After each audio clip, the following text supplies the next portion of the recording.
Boom! It's Wednesday night, and it's live coming at you. Live. We're coming to you live from Tennessee. Yeah, I'm in Tennessee too, in the bar, the southwest corner. Yeah.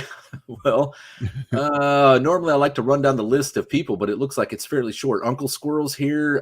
Chris Cox from Fab Race Mon Repeat. Mostly Old PartsRust is here. Hello, everybody. Yeah. How you guys doing? How many do we now? I can't see how many people are in the chat. How many people come in the chat? Well, we literally have 5 people watching right now. Oh, and cool. So I'm assuming that'll be 10 to 20 in just a few minutes, but good. It doesn't really matter. No, we're just doing this. Now we're down to 4. So we lost 1. We lost 20% of our viewers already. That's funny. They didn't want to be here for the live part. They just wanted to be in the chat room. Yeah. But, yeah, well, no big deal. It's another Wednesday. Shane and I are coming at you live from Tennessee over the interwebs, and getting ready for drag week. You are. Yeah, we were just chatting about that backstage, as they call it. Yeah, right. Yeah, and you were saying you're gonna have to cram pack some wheels and tires in, huh?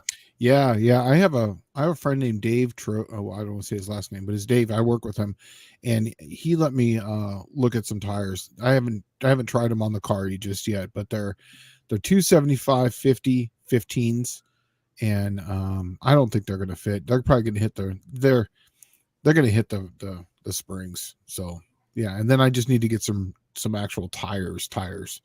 So And well, you're going to do, you said 225, right? 220. Oh, sorry. Yeah. 225. Sorry. 225s. And you're going to throw them on a set of wheels and throw them in the back seat or in the trunk? Actually, in the trunk. Yeah. Because that was the first thing that I tried I'll actually show you on my phone here. I laid them in the trunk to make sure that I could put them in the back and actually close the trunk. And yeah, check it out. See, they fit just like that. Perfectly. Yeah. Perfectly. There's no room for luggage, so just leave all that out. Well, you can actually spread them apart, and then there's that little back hump back there, because right now I've got all my toolbox up against the back hump, which is underneath the where the speaker box is, the speaker tray.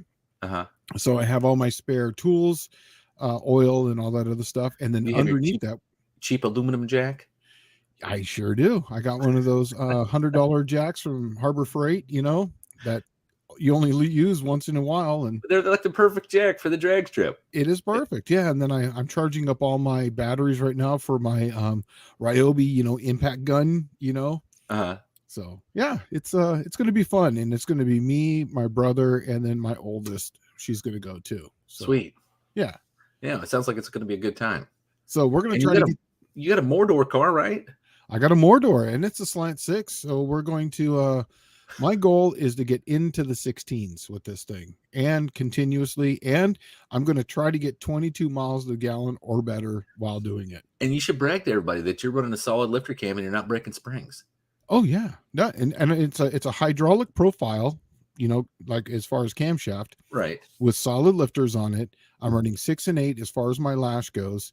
I run that thing to about 5,000 RPM, and I'm going to run in the sealed hood class. So basically, when I get to the track, they're going to seal the hood, and I'm not going to open it for the whole time. Don't even care. Yeah, that's sweet. Just make sure the oil's topped up, and that's about it, right? Yeah, I what happens if you get some kind of weird thing happen, like you catch a rock in the radiator or something like that? Well, then I can cut it. But there's 2 classes: sealed engine and sealed hood. So I'm going to do both. So the sealed engine is where you can't add any fluids to it, and they put tape over it, and then they have the sealed hood. So if I catch something in there, then, I'll just cut it and open it up and say, hey, I cut it and whatever. But, and they just reinspect it. Yeah. But you just get extra points is all it is, and since I don't have my 68 dart, I'm not going to go in the stick shift NA class. So I'm going to go into they call it the eliminator, streetcar eliminator. So it's like a bracket class. But I was today on 72. I was out there, and there was no one on the road. So I went to a dead stop, loaded it up, and then just left it and drive. It goes exactly to 5,200 RPM, shifts to second. It goes up to 5,000 RPM, shifts to third, and I'm just going to do that. Well, and you said it's got lockup converter, right? Oh yeah, at 55 miles an hour, it locks up. So in second gear, about halfway through, it locks up, and it's perfect. Sweet. Well, we got some more people jumped in here, so I'll run down the list real quick. You got awesome. Aaron. Well, I don't want to. I know I'm going to slaughter your last name trying to say that. Yermanson. So Aaron, hey, welcome. Dr. Art from Dr. Art's Hot Rod Rehab. John Motz. I'm sorry they left. Oh, yeah, he's probably talking about the one person that left and took 20% of our audience. That's the 20% right there. Yep. Clint Street Machines is in here. Let's see. Kevin. Hey, Dallas, I found you. Thanks for keeping it alive. No problem, buddy. Shane and I decided we're going to carry the torch here. Why not? Yeah. Jason's Garage. Hey, Jason, it was good seeing you. Normally, I see you on your live, but I haven't seen you last week. John Wilburn's asking, where are India's children? That's an inside joke. Oh, so okay. I was saying, I don't know that one. Yeah, definitely in India, I would assume. Yeah. Tom Brown says, hello, everyone. Okay, so mostly old parts and Russ says, here's our first question of the night, Shane.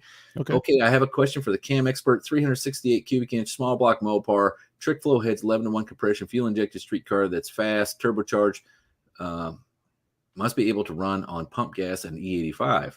So I'm assuming a profile. Throw them a profile, Shane. Yeah, so I'm going to need a few things. What I see the trick flow heads, are there any type of porting or anything done to the trick flow heads? I'm assuming not, since he didn't say that. And what kind of car is it in? I don't see a weight or a gear or a tire. So we're just going to go with an engine on this one. And he's not really saying what kind of RPM. Now, since he's going to be running on pump gas, that's the killer right there, especially with 11-to-1. And it's got turbo too. And it's got turbo. So the pump gas is what's really going to kill this thing. The E85, that's like race fuel altogether. So if basically just ignore the E85 and let's just talk about the pump gas, especially on 11-to-1. So you're going to have to widen the LSA. So you're not going to be it's not going to be like a 108 or 110 just because of the 11-to-1. So you're going to need something on a 112, and that's going to keep your cranking compression down. And then as far as your turbocharged, you never mentioned how much boost. So I'm just going to assume 1 atmosphere, which is like under 14. Let's just call it 10-to-1. I mean, not 10-to-1, but 10 PSI.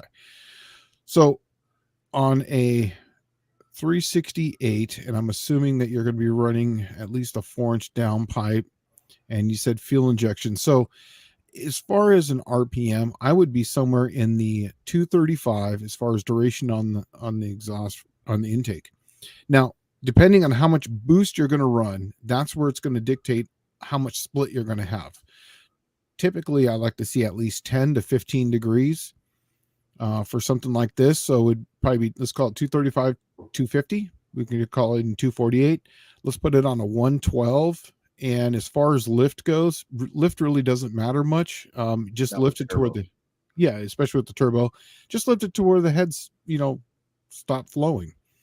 So just about 20 thousandths beyond that. So let's just say the heads flow all the way up to 600 CFM. So we'll go to 620 by the time you figure in the 11 degrees.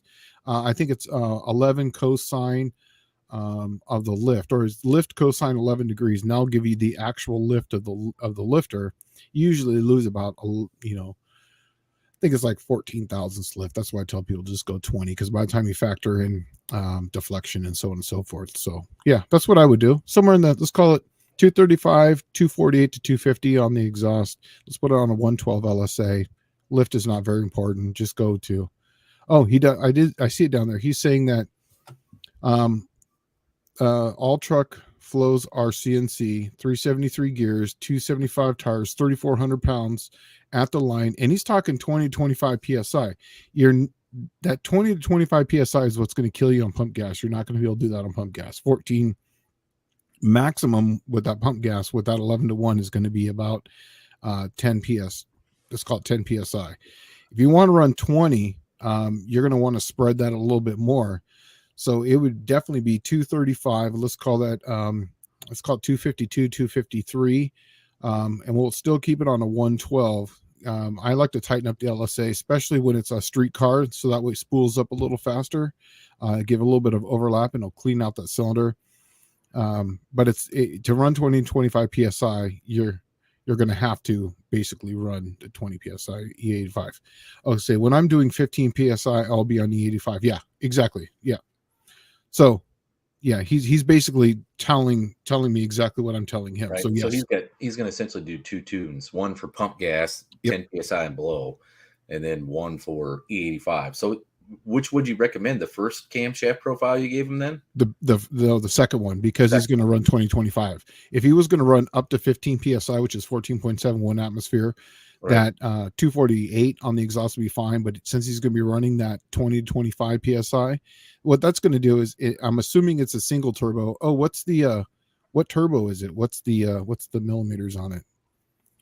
That's really going to also depend, because that's going to be the back pressure on the exhaust side, as far as how much pressure you're going to see on the exhaust valve holding it open.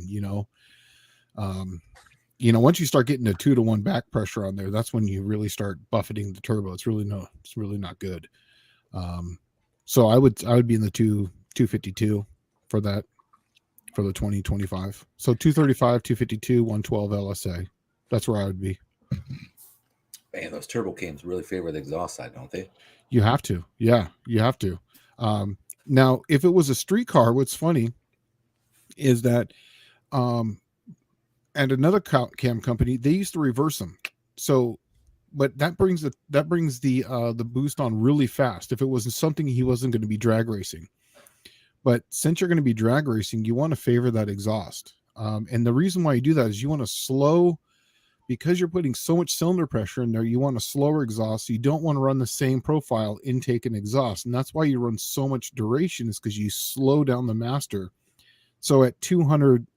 200 thousandths, you're going to have a much slower ramp, and that's going to be helping the blowdown, because they're going to have such a massive amount of cylinder pressure in there.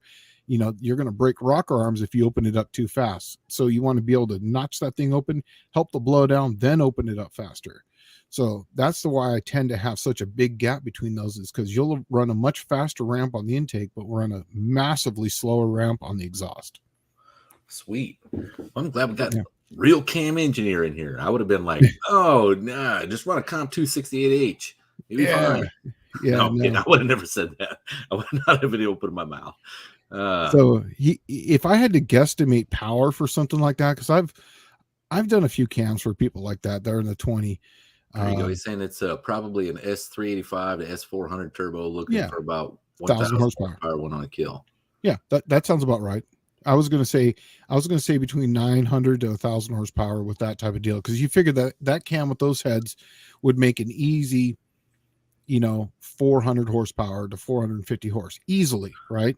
So because he's going to add another atmosphere, you double it, and then he's going to add 20 to 25, then you just add another, half of that on top of it. So 900 to 1,000 is an easy number with very, very little tuning. Well, if it makes 400 to 450 on just naturally aspirated, at essentially 15 pounds of boost, which is a second atmosphere of natural aspiration, right? Yep. You're probably looking at double the horsepower. So that's 950 by itself. Yes, but then also too, you're dealing with now at that point you're dealing with back pressures. You're going to have back pressure on the exhaust. There's a lot of different things that come into play, especially once you get to the limit of the turbo. You can put as much boost into it, but it just comes to a point where it just can't get out. Right. Okay. Yeah. Makes sense. And it starts decreasing power exponentially then at that point. Yes, exactly. At a massive rate. I think there was a guy named, what's his name? Richard something or other. I forget his name. He calls everything a motor, even though they're engines, but I forget the guy's name. But he did a lot of things where he keeps adding boost to it, and then you see it gets to a level where you add more and it doesn't really change much. That's the limit of the turbo. Huh. Well, mostly old parts and Russ is saying, hello, Dallas, I have a larger cam on my 318 Magnum than a 268H.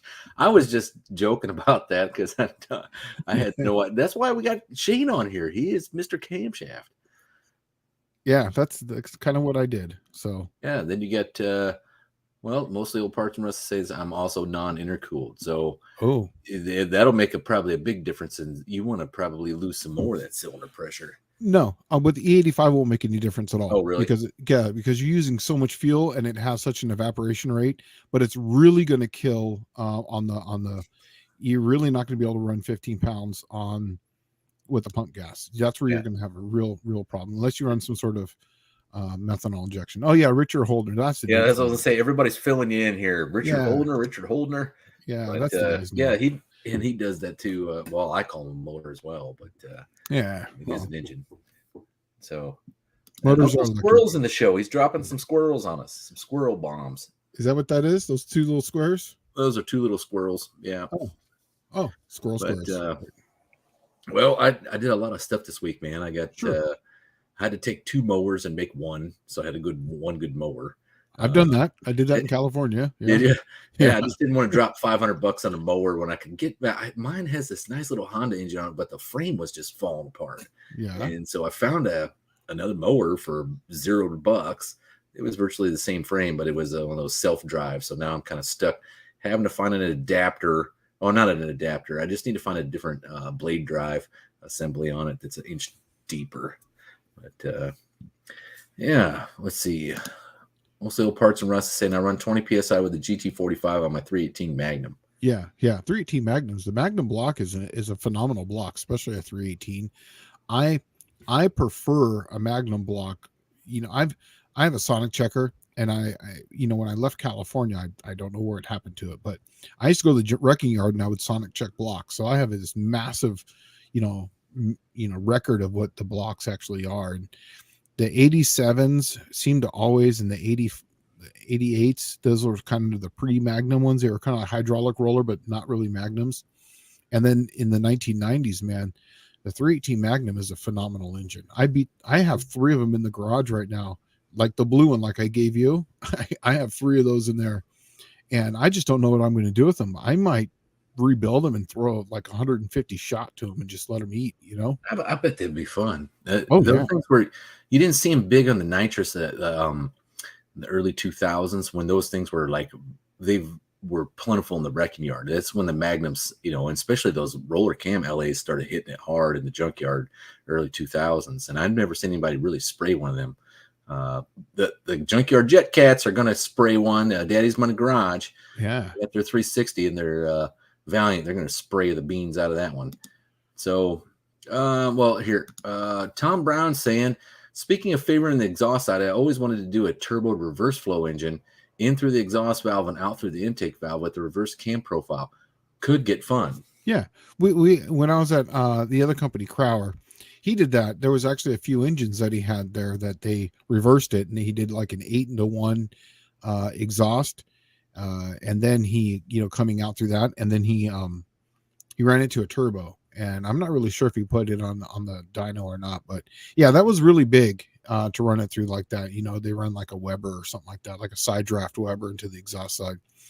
But the only thing is that the intake flows so much better when it's under, basically the atmosphere is pushing in, and the exhaust side being so much smaller works so much better when it's under pressure going out. Because remember, it's at massive amounts of cylinder pressure going out.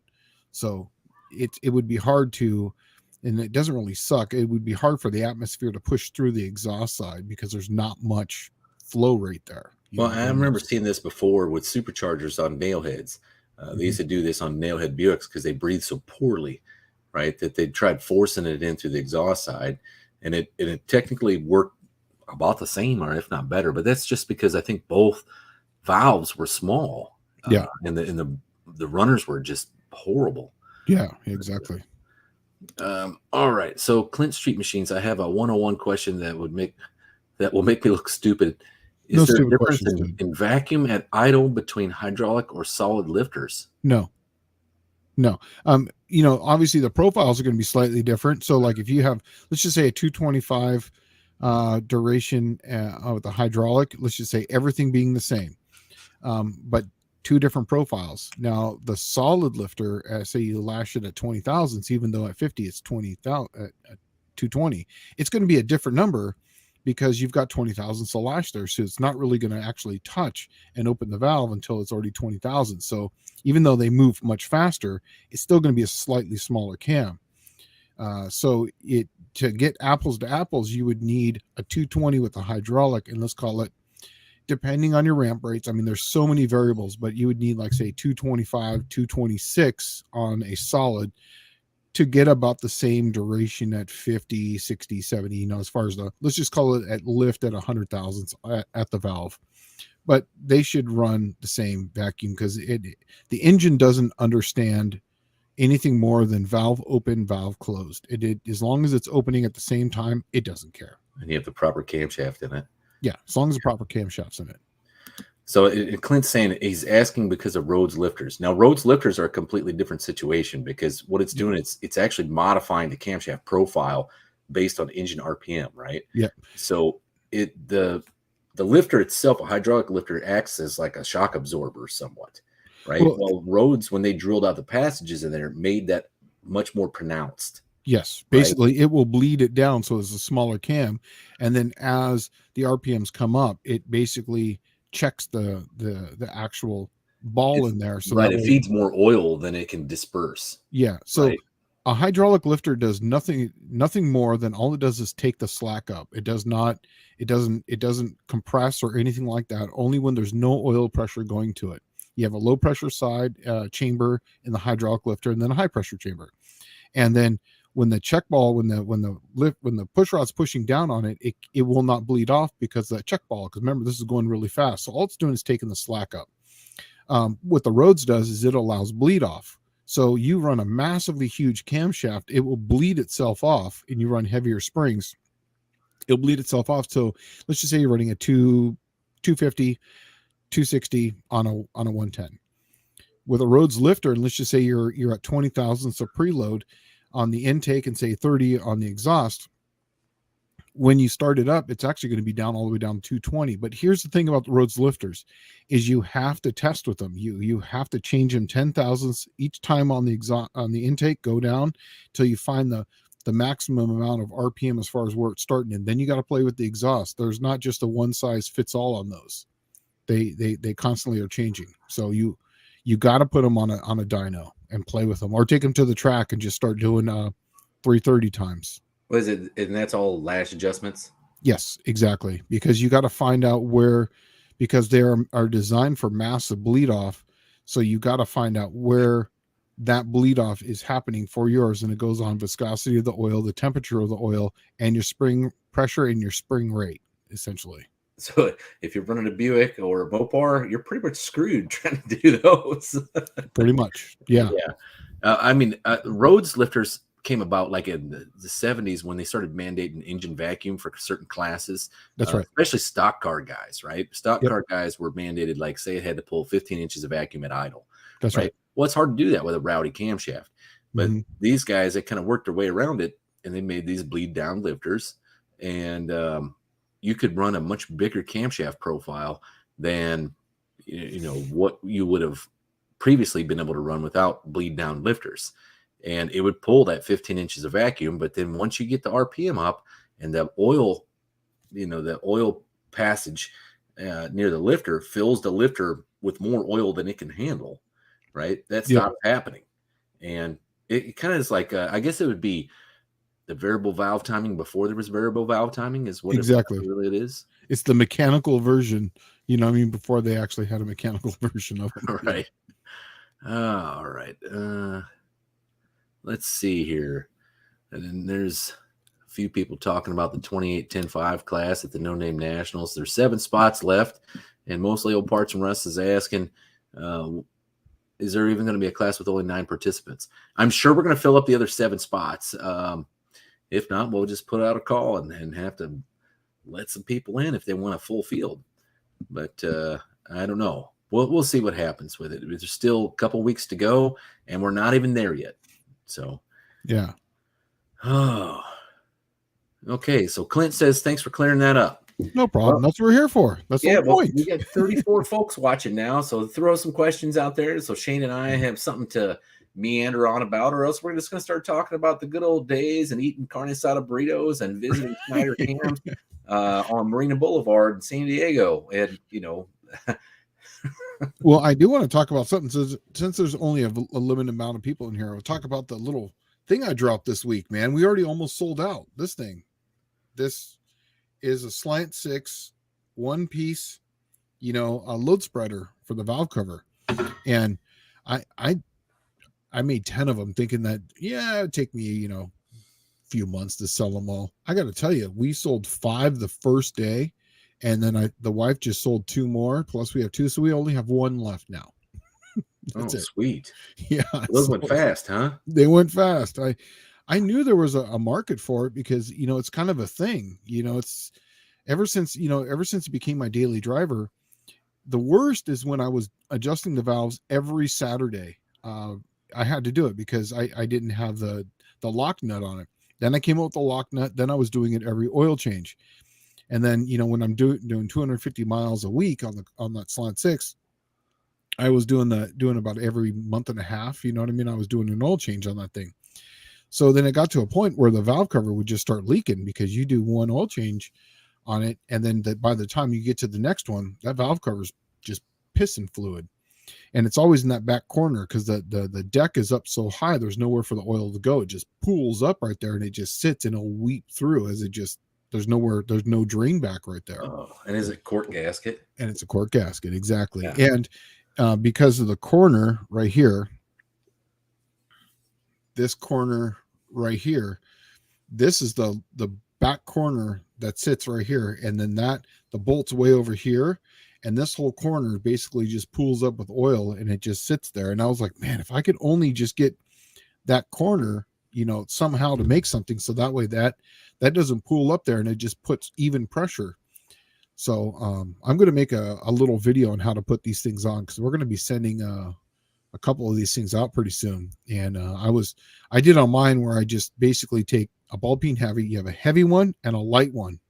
Put the heavy one down on it, use the light one, hit the heavy one. So that way it transfers, but it doesn't, you know, destroy it because it's super thin. And you just want to kind of bend it back out. So when you put this down, you know, you start in the center and you work your, you know, on the spiral out, and you go to 40, and you do it just in a big circle pattern. And you're probably going to go around 4 or 5 times until it kind of starts clicking. And then I'm going to do it to, then I went to 50 inch pounds. So 50 seems to be the number because you're doing a much longer bolt than a thicker thing. So it's, yeah, mostly old parts. That's cool that you made that. Yeah, it's pretty good. It's pretty good. Yeah, I was actually talking to somebody today about making parts. So I said like 2 years ago I was going to make spacers for Buick 300 intake manifolds, and that way you could run a 215 manifold on a 300 Buick, and voila, problem with not having a 4-barrel intake manifold solved. Yeah. And I've had all the stuff for quite a while. It's just like every company I went to, it was like you'd get the runaround. Gosh, oh, you need to order 200 parts, 200 intake manifold spacers. I mean, oh, well, you don't believe in your product? What? It's a lifetime supply. Yeah, like I'd hate to have that, and I don't even know if I've ever seen 200 300s in my life. No, you know. But so now I found a company that does, you know, they'll do individual order and stuff like that, and I think I'm going to go ahead and give it another shot. Maybe I can get like 10 made, and then see how those 10 go. Yeah, that's the way to do it. That's what I did. Is I got 10. I was just like, I even asked the guy. It's a local company. I was like, well, what's 10? You know. He's like, oh, I can do 10. That's a decent normal minimum order. And, you know, as you know, steel's expensive right now. So I didn't want to go crazy. So 10. Really? That's kind of contradictory. Scrap is cheap. Scrap is cheap, but, you know, 1/4 inch, you know, steel. Oh, I'm sure it is. Yeah, it's pricey. And it's one piece. It's not like where you could make half of it and then fold inside the other piece, you know. So this is one piece, and there's a lot of scrap in the center of that, you know. So right.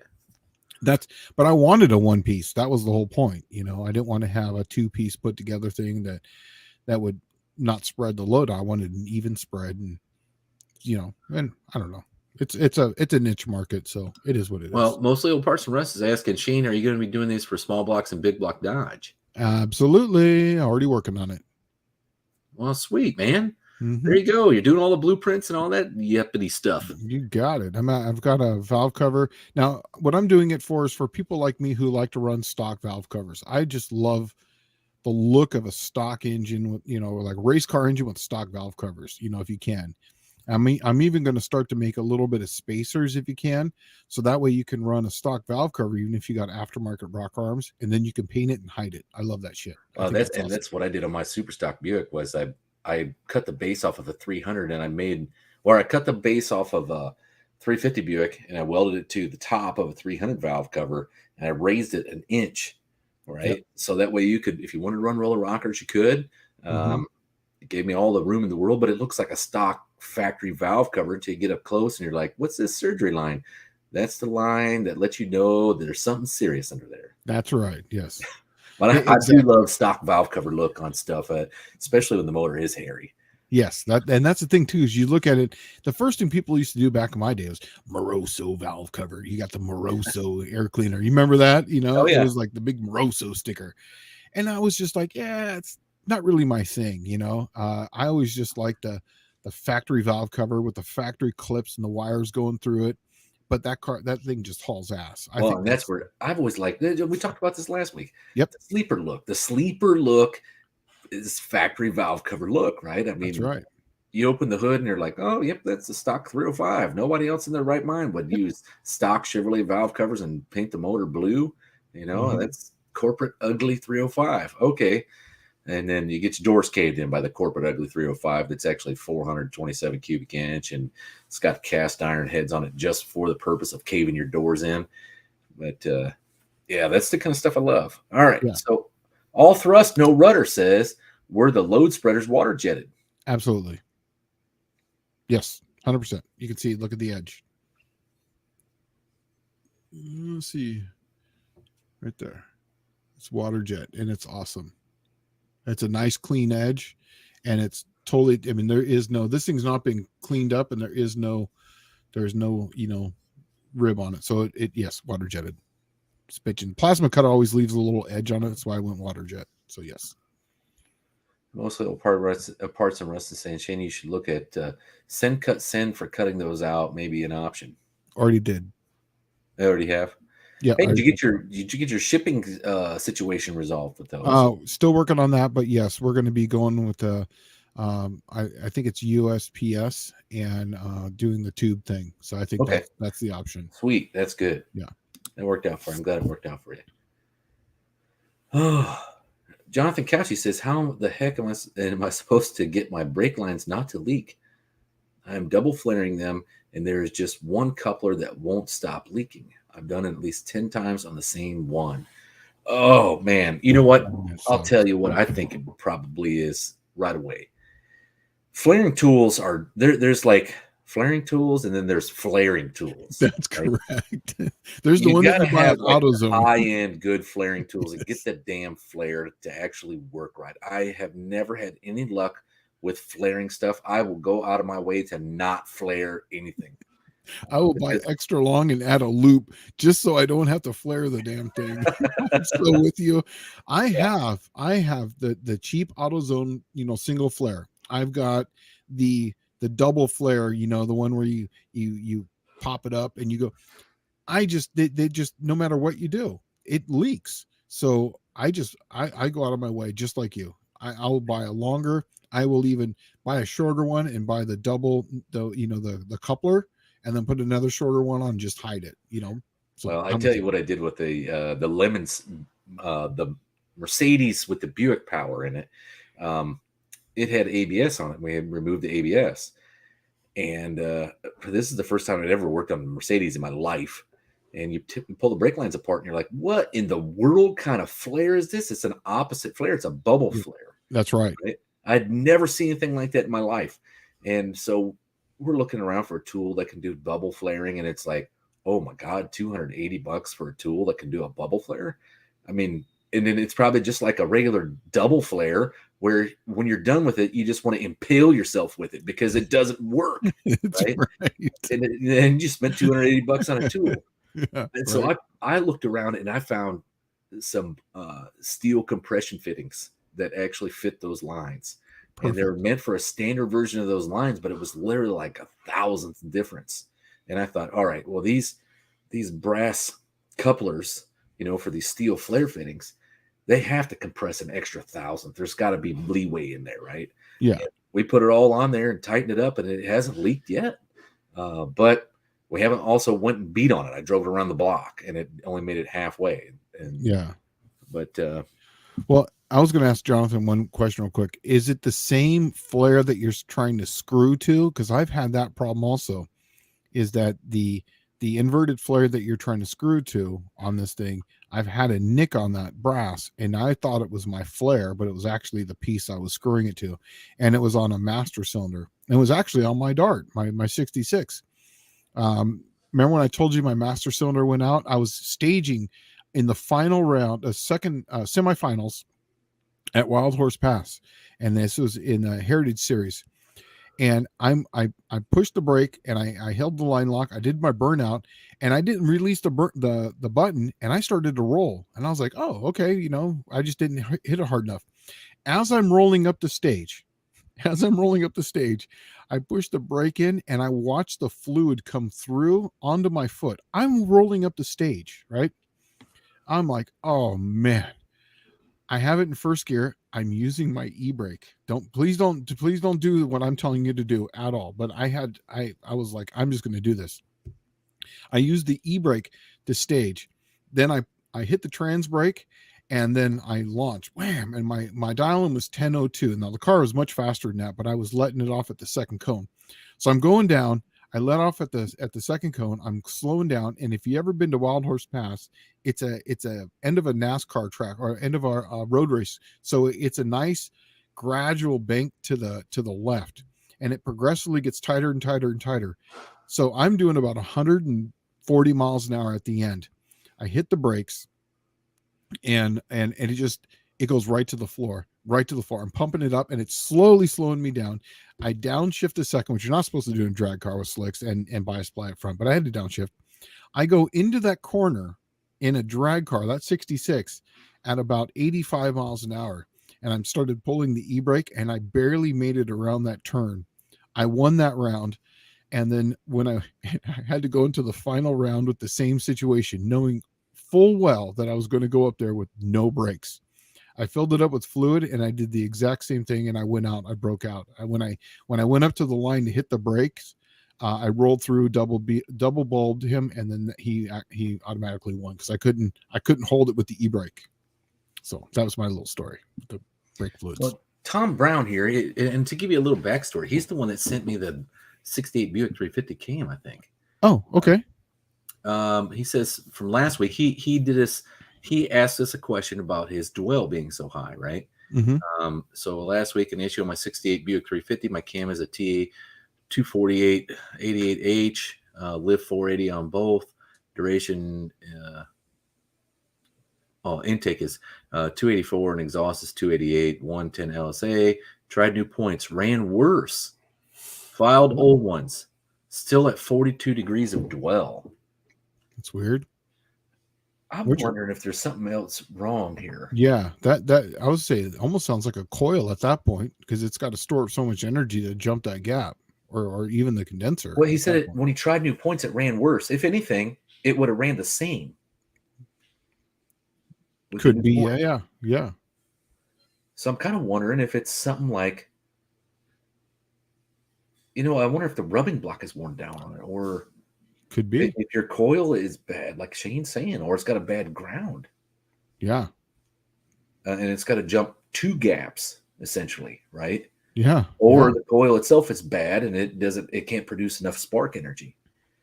Mm-hmm. It sounds weird. Another one too that I ran into when I was running points on my Volkswagen is the actual rotor wasn't right. It was the clocking in it would move back and forth as far as the rotor itself, so it would sometimes click to an advance and it had to jump a gap at when it was, or I'm sorry, it would pull the other direction. So instead of it, in the advance, it's basically on the pin, but when it was not advanced and just at idle, it had to jump that extra gap and it would make the dwell go up. So does the dwell change when you rev the engine a little bit, or does it stay exactly the same? Oh, that's a good question. Especially with the vacuum advance pulled off, because that's how you should be setting the dwell. Yep. Man, that would probably, I wonder if that's impacting it a lot. Could be. I mean, it could be something to do with the advance mechanism on the distributor. Could be. Yeah. He says it's an 8.92 to 1 static compression, which probably at dynamic compression, that's probably at idle would probably be about 8.5. or less, Yeah. because I think those TA cams 110 LSA, it's not really going to do much as far as add extra. So yeah. Well, not an idle. No. It's gonna be bleeding off a lot out of the exhaust side. Mm-hmm. But yeah, that's odd. That I would have to look at almost everything ignition wise, especially when you said you changed points and it ran worse. Yeah, and another one too that I just ran into was the ohms on wires. I haven't checked ohms on wires forever, and I did it the other day, and I had one that was like 20. Everything else was like 5. On my Slant 6. So it was just a weird one. So it would run just fine, and every once in a while, sometimes I would hear this little, backfire, like a miss, and I was just like, meh. It would only happen at idle every once in a while. This is a little while ago. And so then I did a tune-up on it one time, I just happened to check the ohms on the wire, and one of them was like, one of them was almost 25, ohms. And we're talking about, 1.5 foot and at 20 ohms of resistance. So it was crazy. So, yeah. Well, and I ran into a problem like that, but when I was racing out at Verona, my T-Bird would miss at the top end. And for the longest time, generally when it misses at the top end, you're looking at fuel delivery, right? So I was like, man, is the injectors firing? What is going on with this thing? And I finally just got down. All right, I've changed the cap, I've changed the rotor, I've changed the coil, I've changed the plugs, and still the same thing. The only thing I haven't changed in the ignition system is the wires. Yeah, so I pulled every wire off the motor or off the engine just to make it feel better. Thank you. And then I bought a coil wire that was exactly 1 foot long. So then I knew what the resistance was based on inches, right? So 12 inches equals this. So if you have one that's 8 inches long or one that's 14 inches long, you knew exactly what the reading should be coil resistance wise on those wires. And I ended up finding one that was high, and it wasn't like ridiculously high, but I think it just made enough difference at high RPM under load. That's right. And the cylinder pressure being so high, when the camshaft actually started working, and you went from, let's say you got a big cam and it's got 10 3/4 and 1 compression, it'll have a static compression ratio of 10 3/4 or a calculated compression ratio of 10 3/4. But running dynamic compression ratio with a camshaft involved in there, it goes up, right? The faster spin the engine. Yep. And I think that's really what the thing is that really hurt it. Oh, well, but I ended up finding that sucker. Riley's checking in again, saying, hi, driving home from soccer, listening again. Oh, what's going on, Riley? Yeah, well, you look like to be a big celebrity these days. Yeah, you went from just a couple of nobodies on this live show. Yeah, I see you. Like I'm a Facebook late night Facebook, like troller, and I see your face everywhere. And I'm thinking, man, she was on our show, right on. You know what I mean? I think that's awesome. Yeah, I remember way back in the day, like a month ago, we were just nobodies, and then now here she is. She's a big highfalutin exec. So right. Nicholas R says UTG made a video about that very same thing last week. He got a brand new out of the box rotor that had like 10 degrees of play in it. Yeah. Okay, good. Well, then that's exactly what I had. I actually just bought a new rotor, and that happened to me just like this weekend. I had one that was out of control, so I had to exchange it out. Tom Brown says, I changed the cap and rotor also. I will check the dwell through the range tomorrow and try a different coil. Thanks for the help. Man, I'm kind of wondering, what was the last thing you did when you started noticing this problem, Tom? Exactly. That's the whole thing too. I was just about to ask that. I was like, when did you notice this, and what did you do beforehand? That's the big thing. Yeah. So Riley says, I know it is crazy. It is. You're doing well for yourself, Riley. Good job. Congratulations. Yeah. And there's been a lot of questions thrown out here after your show, and it was like, well, where are you guys at when we did the live show with it for like an hour, and you guys didn't even chime in to ask all these questions? There was some of them that were like, do you guys test the carburetor out? Which I don't think you test the carburetor, because I don't think you have a means of testing it. But it's an Edelbrock style carburetor. It's like Carter AFB. You put fuel in it, it's gonna go. Well, and she just does it to like a stock rebuild, right? Yeah, so whatever exactly. it would have came in with jetting or metering rod wise, that's what goes back in it. I'm assuming. And That's the best way to do it because they're so damn close. I mean, they spend a lot of time on the initial tune-up on those. You know, you go much beyond, you know, as far as the jetting, you know, 10%, 20%, you got the wrong carburetor, you know. And I found that those Edelbrocks, like literally, you could take them out of a box, bolt them on a small block Chevy, and they run like a watch, right? Oh yeah. Same thing with a big block Chevrolet.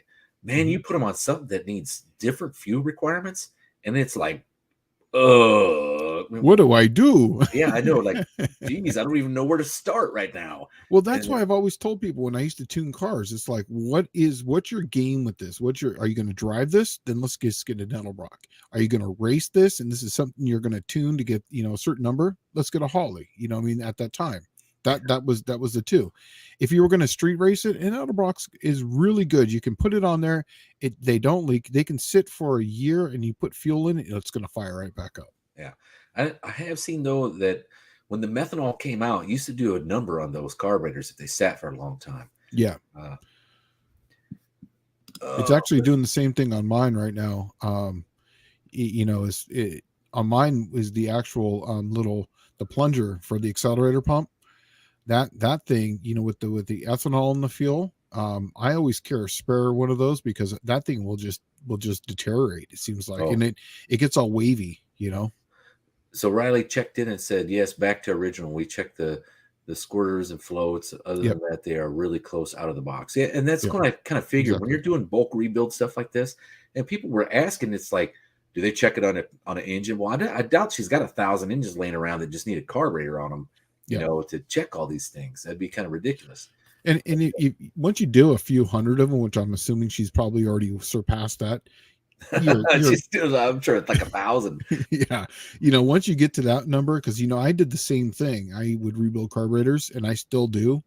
Once you get to a certain point, you can, you know, I know 7/16 between the float and with the gasket on an Edelbrock carburetor. You know, that style of, you know, that's just, I just know that, you know, I forget the drop value on it, but you know, 7/16 is where it's at. I add a little bit extra drop sometimes on them, which you're probably not supposed to do, but there's reasons for that. I don't want to go into that, but yeah, there's just, once you get so good at them, they're really simple, you know, and they're really good carbs. Well, if you think about it, the Carter AFB really is the predecessor to the Quadrajet, because what happened was you had like the 4GC, and then, which was the GM early carb, right? Mm-hmm. And then you had the Carter AFB came on 99% of the other cars. Yeah. Okay. And so you're looking at that time period, Carter AFBs were available on Cadillacs in like 58 with a dual quad setup, right? Yeah. So that technology, that carburetor is literally like 1950s technology, if not late 40s. Mm-hmm. The later versions where they went to the thermoquad, and then there was the Quadrajet carburetor and all that stuff. Those are like 60s technology. They're 10 years better, you know, than the Carter AFB. But there's a reason why the Carter AFB / Edelbrock version is still around. It is rock solid, reliable, and it's easy and simple, right? Mm-hmm. And what I've noticed is, and Riley probably notices this on a daily basis, today's generation, they don't know jack squat about carburetors. Nope. And Magic. It's like, we're just going to send it off and have it rebuilt, you know, and it might be something as simple as I got the wrong drop rods in it, or the spring broke on the piston, and no clue, none, zero. Yeah. I'm actually glad that she's doing that, because now there's a generation of people that can actually keep the carburetor cars on the road. You know, I think that's awesome. Oh, she did chime in, 15/16 drop. So yeah, that I was going to guess an inch, but I couldn't remember the exact number as far as the drop on the float. So yeah. Well, and here's John Wilburn swooped in. This is the link to, Riley's Rebuilds channel here on YouTube. That's why we did the interview with her. The other thing was, she's a young person that's just getting started in the hot rod community, and she's making a huge name for herself.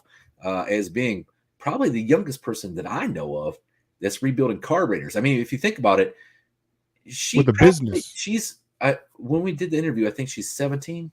Yeah, and she has a business. She has employees.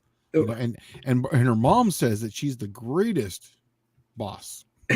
Well, I'm thinking it like when she was born, the day she was born, okay, the carburetor had already been out of production by like the same amount of years she is now, right? Oh yeah. So 17 years. Oh yeah. That's ridiculous. And that's what's neat about it is hot rodding just kind of leaps and bounds, and then what you find is people is filling the gaps. That's right. So the whole idea was to get the younger generation I guess the tools and knowledge that they need to do it to continue with hot rodding across the board, because a lot of these parts and stuff will never go away. I mean, gosh, Tony did a video a couple weeks ago on a quadrojet carburetor, and he was talking about how many there was made, right? And it's like millions of those things. Well, there is. Yeah. Only like 500,000 have made their way back to the scrapyard. Yeah. There is people that have hoarded these things over the years to where you got like a shelf in your garage completely filled with quadrojet carburetors. And I'm one of those weirdos. Okay. I got it crammed packed. That's funny. All right. So let's see who's got another question here. You know, Shane, I was actually considering doing a sleeper race. We'll have to talk about it later, but I know we talked about it last week, and there was a lot of people that were in on like, man, we should really do that. I think maybe I should. That was going with my initial gut feeling from 5 years ago when I wanted to do it, a real deal sleeper race. Dude, that would be epic for real. That would be really bitching, and make it not just a sleeper race, but like kind of a drive and sleeper race. So that way, it really truly is a street-driven sleeper. Right. Well, I think what I'm going to do is implement some basic rules, like must have license plates on it. It must have exhaust that exits behind the car, right? License and insurance. It has to have registration. Yeah. It has to have lights and stuff, a legit street car. And then what you're going to do is you're going to grade it on sleepiness, and the crowd is going to grade it on sleepiness. You know, and what I mean by sleepiness is I don't know how to actually put that into words because there's no real term for it. Because the whole sleeper idea, the identity of a sleeper is something that looks like grandma just got out of the thing, right? The little old lady from Pasadena kind of deal. And she just got out of it from running her cat to the vet. And you jump in there and you're going to go to the track. But then when you run it at the track, it runs a number that absolutely blisters the track, right? And race cars, like it just annihilates them. Yeah, and that's the thing. It is the I don't know. There was a oh man. Dang, I'm trying to think of that Arlo Guthrie song where I don't know if you know who Arlo Guthrie even is. No. But he does folk rock and stuff like this. He had an Arlo Guthrie had a song about oh damn it, this the pool hustler. I can't remember his name. Some Jim or something. I don't remember. Big Bad Jim. I don't remember. But the pool hustler as a race car is the sleeper, right? Yes. And that's what is so interesting about them, is because they kind of just like, they just catch you off guard, you know?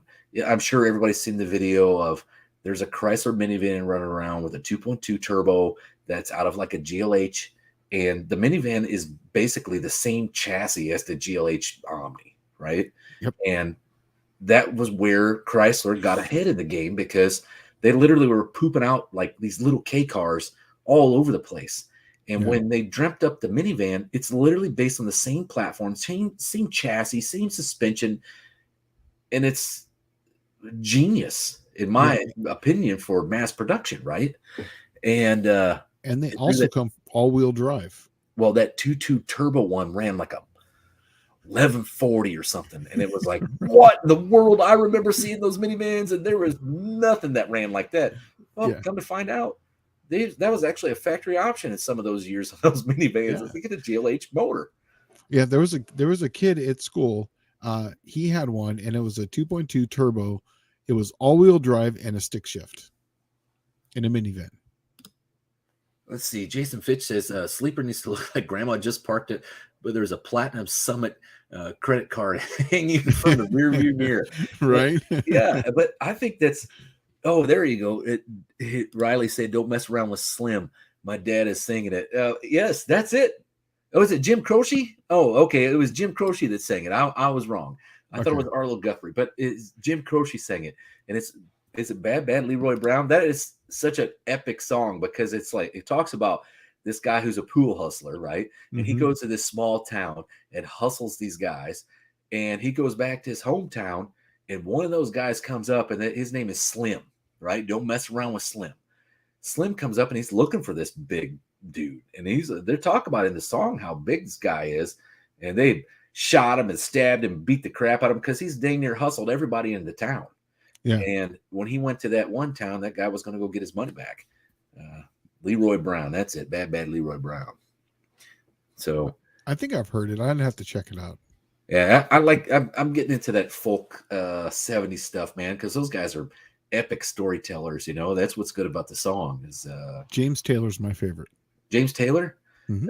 He was the driver. I know, right? Exactly. That's where I got hit. I saw him from, and was on 2-lane blacktop, and then I realized, oh, that guy's a singer, and then so I started getting into the folk music like that. But yeah, and so to be honest with you, when I was out there running with you guys at Verona, the very beginning of the 2-lane blacktop movie, they start in Los Angeles out at Terminal Island. Yep. And they're racing with oh God, where is my brain today? Who's the big dude that used to have the Daytona? And he was the head of the Brotherhood of Street Racers. Big Willie. Yeah, Big Willie. Yeah, Big Willie's Daytona is in the very beginning of that movie's lined up and racing some other car, and then they pull that. That's where he said, you got your 3 yards, and you got yourself a automobile race, right? Yeah, this guy just bet $300. Yeah, and well, that's kind of how it was racing there at Verona. That was what it felt like, really, because it's like literally the same crowd. You remember the guy that used to have the cane, the black dude that used to have the cane to come out the track and would wave the cars in? That dude was the roustabout for the Brotherhood of Street Racer guys back when it was huge at Terminal Island. That guy's cool because he would stage everyone. What I mean? Yep. Yeah. Especially when it was a race he wanted to see, because you got to be out there on the line to watch it run, right? Exactly. And that's why I think he would go out there and do it. But when you and I raced, he was standing right there at the starter. Yeah. Right. Yeah. Because our race was no more epic than any other race at those deals because they're all within a thousandth or two of each other. But Shane and I had gone. We had raced. You'd probably raced 2 or 3 more match race madnesses than I had, maybe 3. But you had won quite a few of them. Yeah. Well, I raced 4, and then I raced 3 times against Greg Curtis. I raced Greg Curtis 3 times, and then I did the Toyota Supra. There's actually a video of the Toyota Supra. Then there was an import of some sort. I think of my first match race madness. My very first match race madness was against Trey Sommers, and he took me to school. I mean, he just clean. Yeah, because that's what happened to me. My very first one was Sean McBee and the Flying Valiant, right? Yeah. Like, man, did I get my bell rung? Because that dude was on it. I mean, like, yep. I'd never seen a pro tree before in my life. Yeah. And it was like, wait, is that light green? Like, oh crap, I better go, right? And this dude's like halfway down the track, Yeah, for me it was I didn't have a trans brake, so I went down and just got a momentary button thinking, oh, this is good enough. Right. Yep.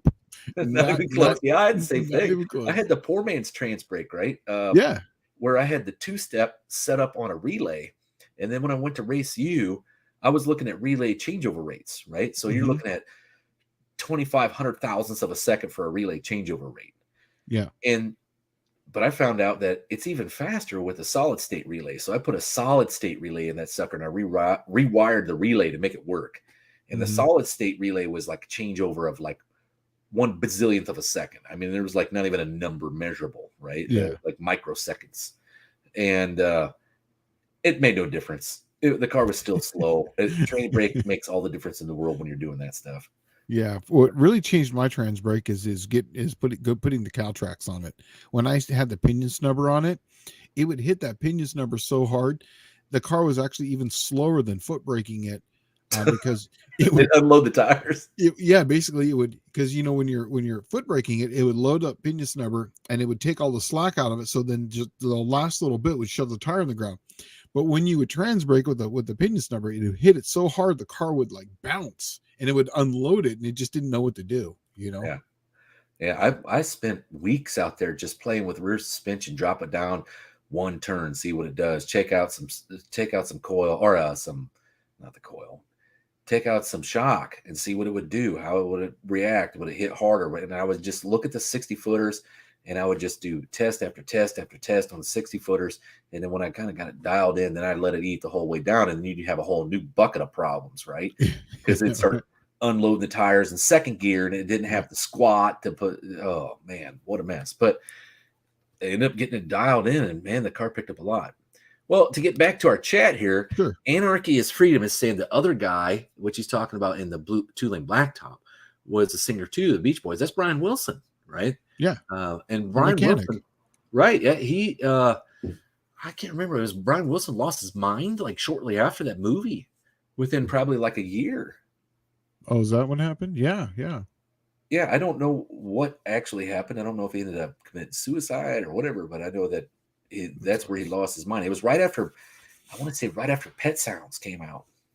So, let's see. Tom Brown saying there's an old cowboy song like that called Big Iron.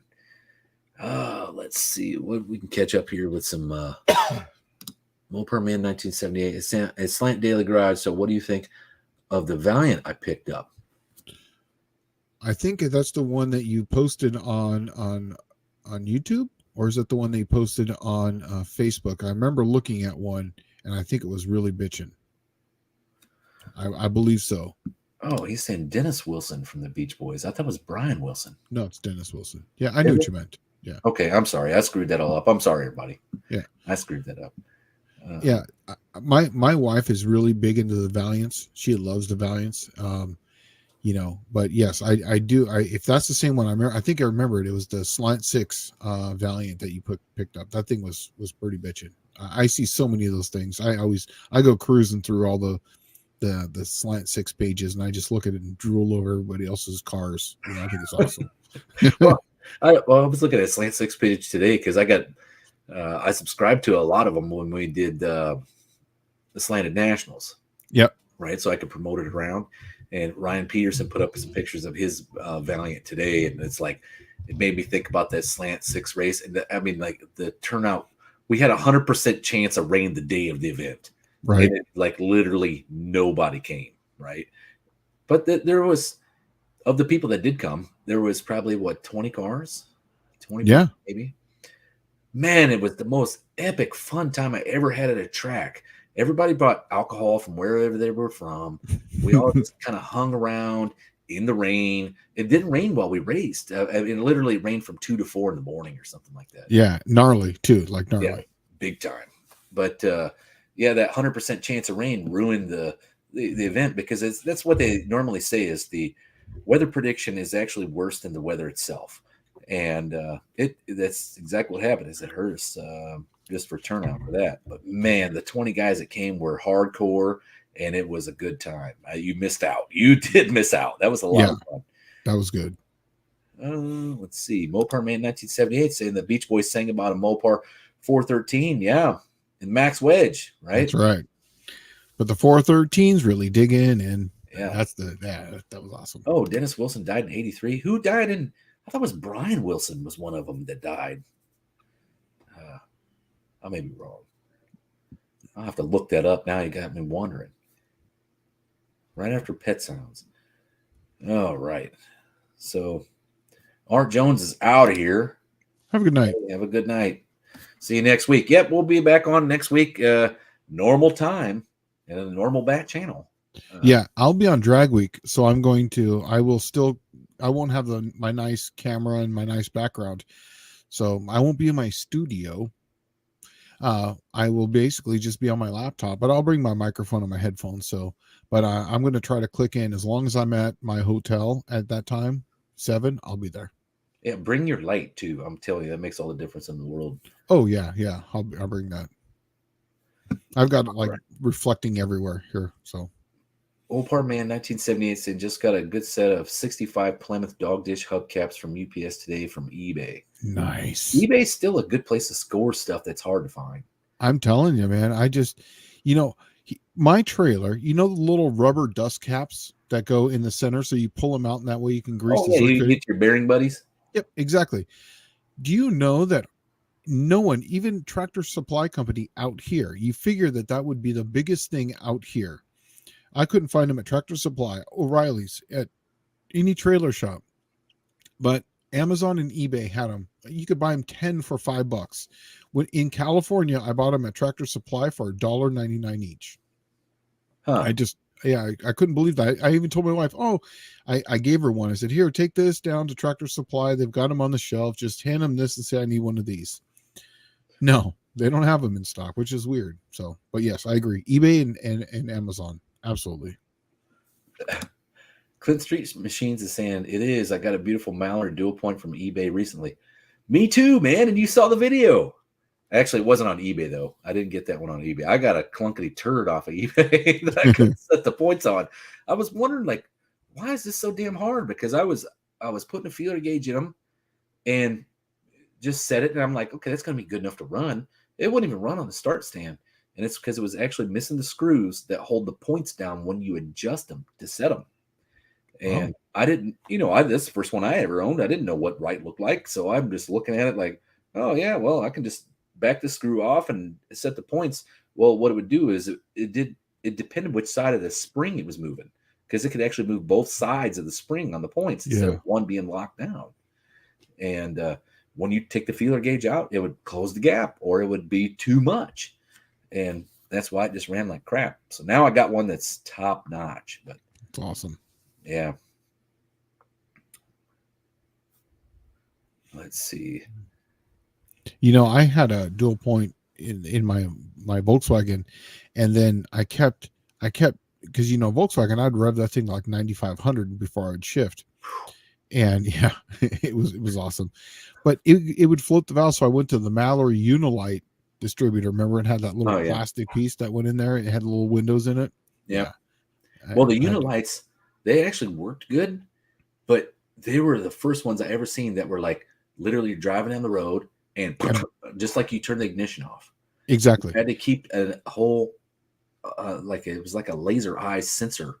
That's right. And you could swap it out on the side of the road. It wasn't hard, but they would literally just give up in the middle of nowhere. Like no indication, no dead fires or misses or nothing. It would just literally shut off. Yeah, and that was a terrible thing too, because that happened to me so many times that I bought a warranty from Super Shops. I still have it. I bought a lifetime warranty for that, and it showed right on there, lifetime warranty for Unilite distributor, as long as you bought the coil from them and then the ballast resistor. So yeah, and I'm sure it gave up the ghost within 30,000 miles. Probably. They were bad, man. They were they weren't junk. They just, when they went bad, they just literally went bad, and then you wouldn't get a lot of miles out of them. But I remember that was the first one everybody used to keep an entire laser eye in the glove box. And, I did. That's what and then I had an HEI do that to me, so I started keeping all the HEI parts in the glove box, and then that was the only one that's ever happened to me. So, yeah. So, the wife's saying that Tractor Supply had it, but he had to buy the metal piece, including the package, and the cost was $28. Yeah, that's the whole bearing buddy, not just the little rubber piece. She bought it. She's like, "Oh, I think this is what he needs," and I needed 4 of them. Yeah, that's what she said. $28 for one, and you needed 4. Yeah, so I got 2 packages of 4 for like $5.99. It was just ridiculous. So they'll be here tomorrow. Yeah, well, somebody here was saying they couldn't wait to see us at the No Name Nationals, and we'll be there. Shane and I will both be there. I guess my Mercedes is not going to make it because, and I'll be honest with you, I got to go there like a Tuesday to get everything set up, and then my wife is coming later, and then my Lemons guys were supposed to bring the Lemons car to shake it down and That was really, we were going to use it for shakedown runs. Nobody can get the time off. It's too soon for them. It was last minute trying to get things sorted out, and nobody can get the time off. So they're not going to shake it down at the No Name Nationals, unfortunately. I really wanted to see it because, I've been working on it for almost 2 years now, and everybody's had COVID twice since we started building the car. So it's like, right. Yeah, that was the whole point of it. So like the Lemons car wasn't just kind of willy-nilly thing. What it was is the whole lockdowns had started. So my neighbors were all working from home, and a lot of these guys are like, they go to work at 7 in the morning, come home at 5 o'clock at night, and you start leaving them at home, and then the kids can't go to school, and it's like the weekend, but it's extended weekend for like months, right? So these guys were kind of like losing their minds, and I said, well, hey, I got an idea. The neighbor over here's got a junky Mercedes. I got a bunch of Buick junk. We'll just put something together. We'll run the 24 hours of Lemons, and every Thursday night we'll meet up. Everybody throws like $20 in a hat every week, right? And then we have at it, and then that'll be that. Well, it kind of broke up the monotony of being locked down. Everybody would start looking forward to Thursday night. Yeah. And then it was like we would drink beer and work on this car with no real agenda to get it finished. It was just like, whenever we're done, and whatever race we're going to make. But then about a year into that, all that stopped.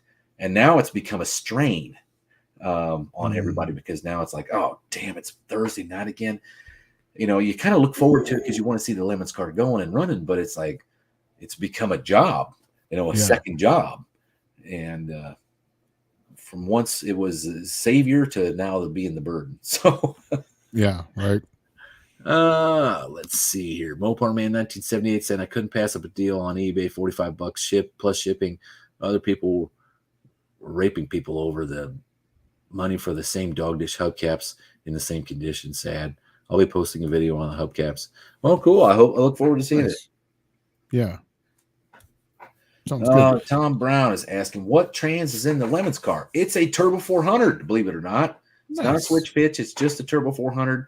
And you know what, Shane, since you're here, I'll ask you this question. I'll throw my tech question out there. Sure. We drove the Lemons car last week. First time out. It's Turbo 400. Mm-hmm. Wouldn't go into high gear.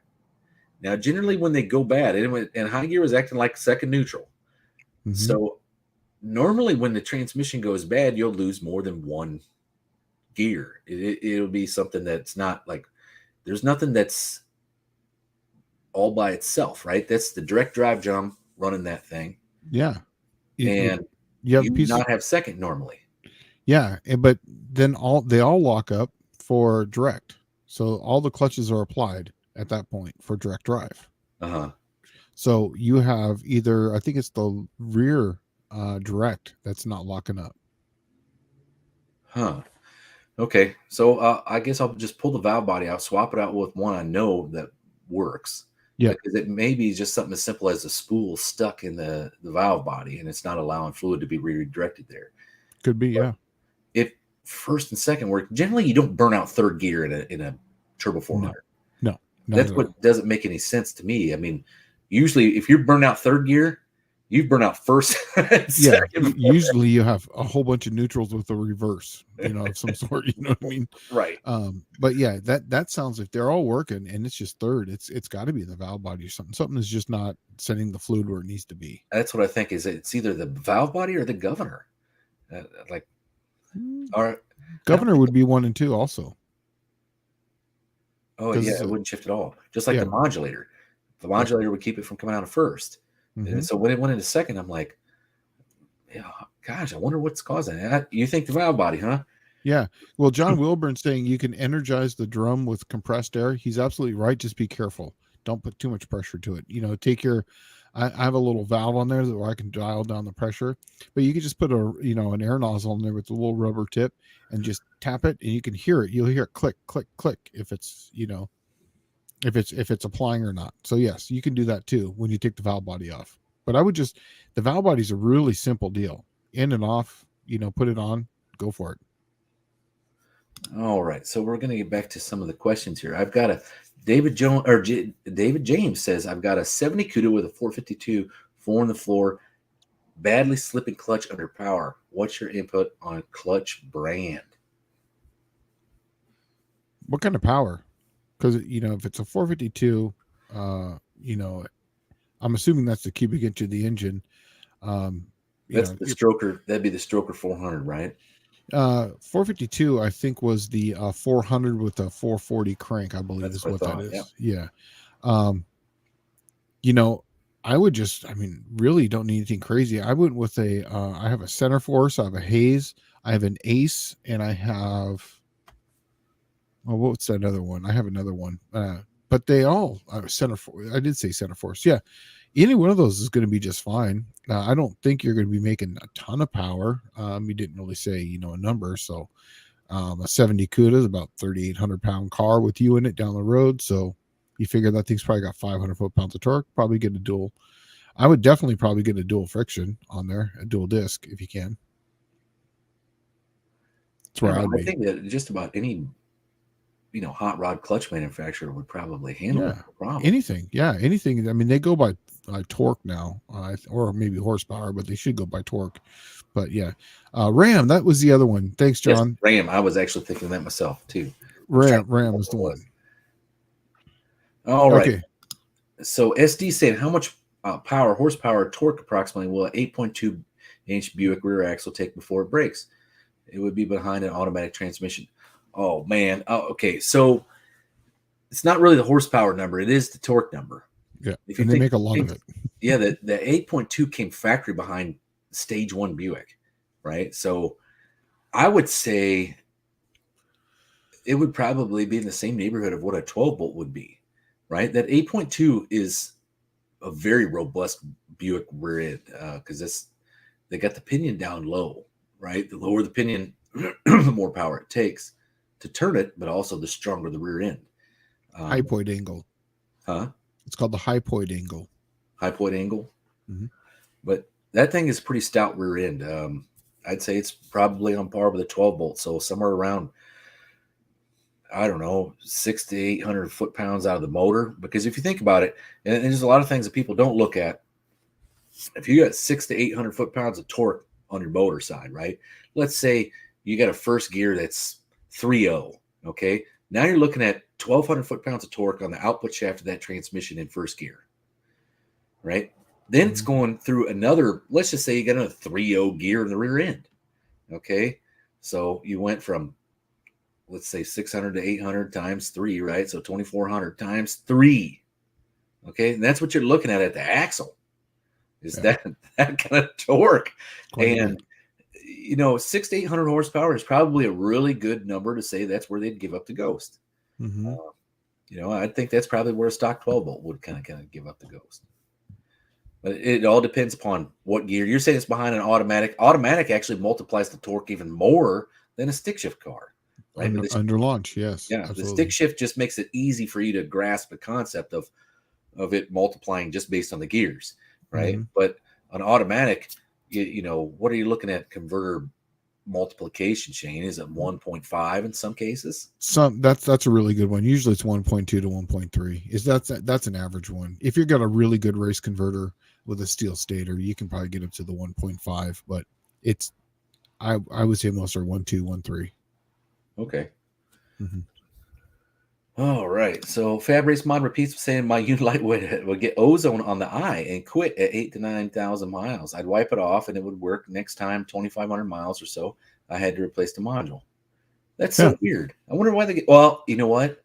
Yeah, that's what happens inside the distributors. It creates ozone. That's what that weird looking markings are inside the distributor on the cap and the rotor after it runs is the ozone. Yeah. Okay. So Aaron GJ is saying, I found a Ford 8.8 rear end to swap into my 92 D150. The stock 8 1/4 is one legger. The 8.8 is supposed to be as strong as the legendary 9-inch almost. Actually, but I wouldn't say it's strong as the 9-inch, but it is almost a direct copy of a 12-bolt GM. And it is absolutely bulletproof, man. There's people who run 8.8s that are putting like 1,200 horsepower through them. I got it in my race car. And the only thing done to it that's weird is welded axle tubes to the housing. That's the only thing that's kind of odd about it. And it's not really that odd, because if you're running a high horsepower one, they just got 2 plug welds that hold the whole entire axle tube in. Right. So yeah, the big thing used to be take them over to the stock car shop, get a high nickel rod, and weld those tubes right to the housing. Let's see. Mopar Man 1978 saying no more than 30 psi on the test. I guess that's when we're testing the high gear drum, right? Yes, exactly. He's absolutely correct, because it will just flip that seal. So you got to be very careful on it. John saying that he likes Ram street clutches, really nice pedal and strong. And that's one thing. I guess you don't see so much anymore. But you remember when you had a hot rod stick shift car in like the early mid 90s, the pedal was so freaking hard to push that you didn't want to meet any traffic, right? You're like, oh, That's no, right. I'm dreading this clutch. Right. Yes. But a lot of them have gone, since they went hydraulic, a lot of that's went away. Yeah. But that kind of kills the feel, though. That's my 68 Dart's going to have a hydraulic clutch in it, but it kills some of the feel. That's what I really loved about my Bug, is it was on a cable and it was an actual, like, you could actually feel it. That's why the 5-liter Mustang guys like the cable assembly instead of going to hydraulic clutch. It's the same way when you're driving with manual steering in a road race car and you put power steering on it, you take the feeling away because it's actually been absorbed in the hydraulic fluid. Right. My wife's we got a Jeep, that we drive around with the kids. It's a Jeep Cherokee of some sort. That's the one I drove up there. You saw it. Right. And it's got one of those drive-by wires. That's the very first car I ever drove that was drive-by wire. I have a hard time driving it. Oh, yeah. I have a hard time doing the same thing. I had that. The diesels have been that way since like the 90s, since like the late 90s. And you get no feedback through any of the pedals. Especially when I put Hydro Boost on the truck, and it was like you couldn't feel anything in the brakes. You couldn't feel anything in the gas pedal. It just was such an odd thing. My diesel, my Dodge is a cable, and it actually has a TPS sensor, but it's still electronically controlled, but it has a clutch cable. It has a cable going to it. So when you set the overdrive, you turn the overdrive off, you can feel the pedal. You turn it off and there's no gap. On the wife's car, I turn off the overdrive and I got to figure out where it's at. You know what I mean? And it's just, I don't know. Yeah. Let's see. Nicholas R says, so do you think that the Ford 9-inch rear end is really the end all be all of rears, or are GM and Mopar rears just as good or better for racing applications? Actually, each one of them has its own benefits and its own downfall. Exactly. 100%. Ford 9-inch is strong. No doubt about it. It's a strong rear end. It has 2 pinion bearings on the pinion, right? Yeah, it's actually got 3. Is it 3 pinion bearings? Okay, so the rest of them have 2. And the Ford has 3 pinion bearings. Yeah. But the Ford, the high point angle, like he was talking about, is so low on it, it gobbles up power, right? A lot. And you sacrifice, power for strength. Now you look at the Chrysler 8 3/4, and 8 3/4 doesn't have as a low a high point angle, and it doesn't gobble up the power. It's a front loader just like the 9-inch, so it makes it easy.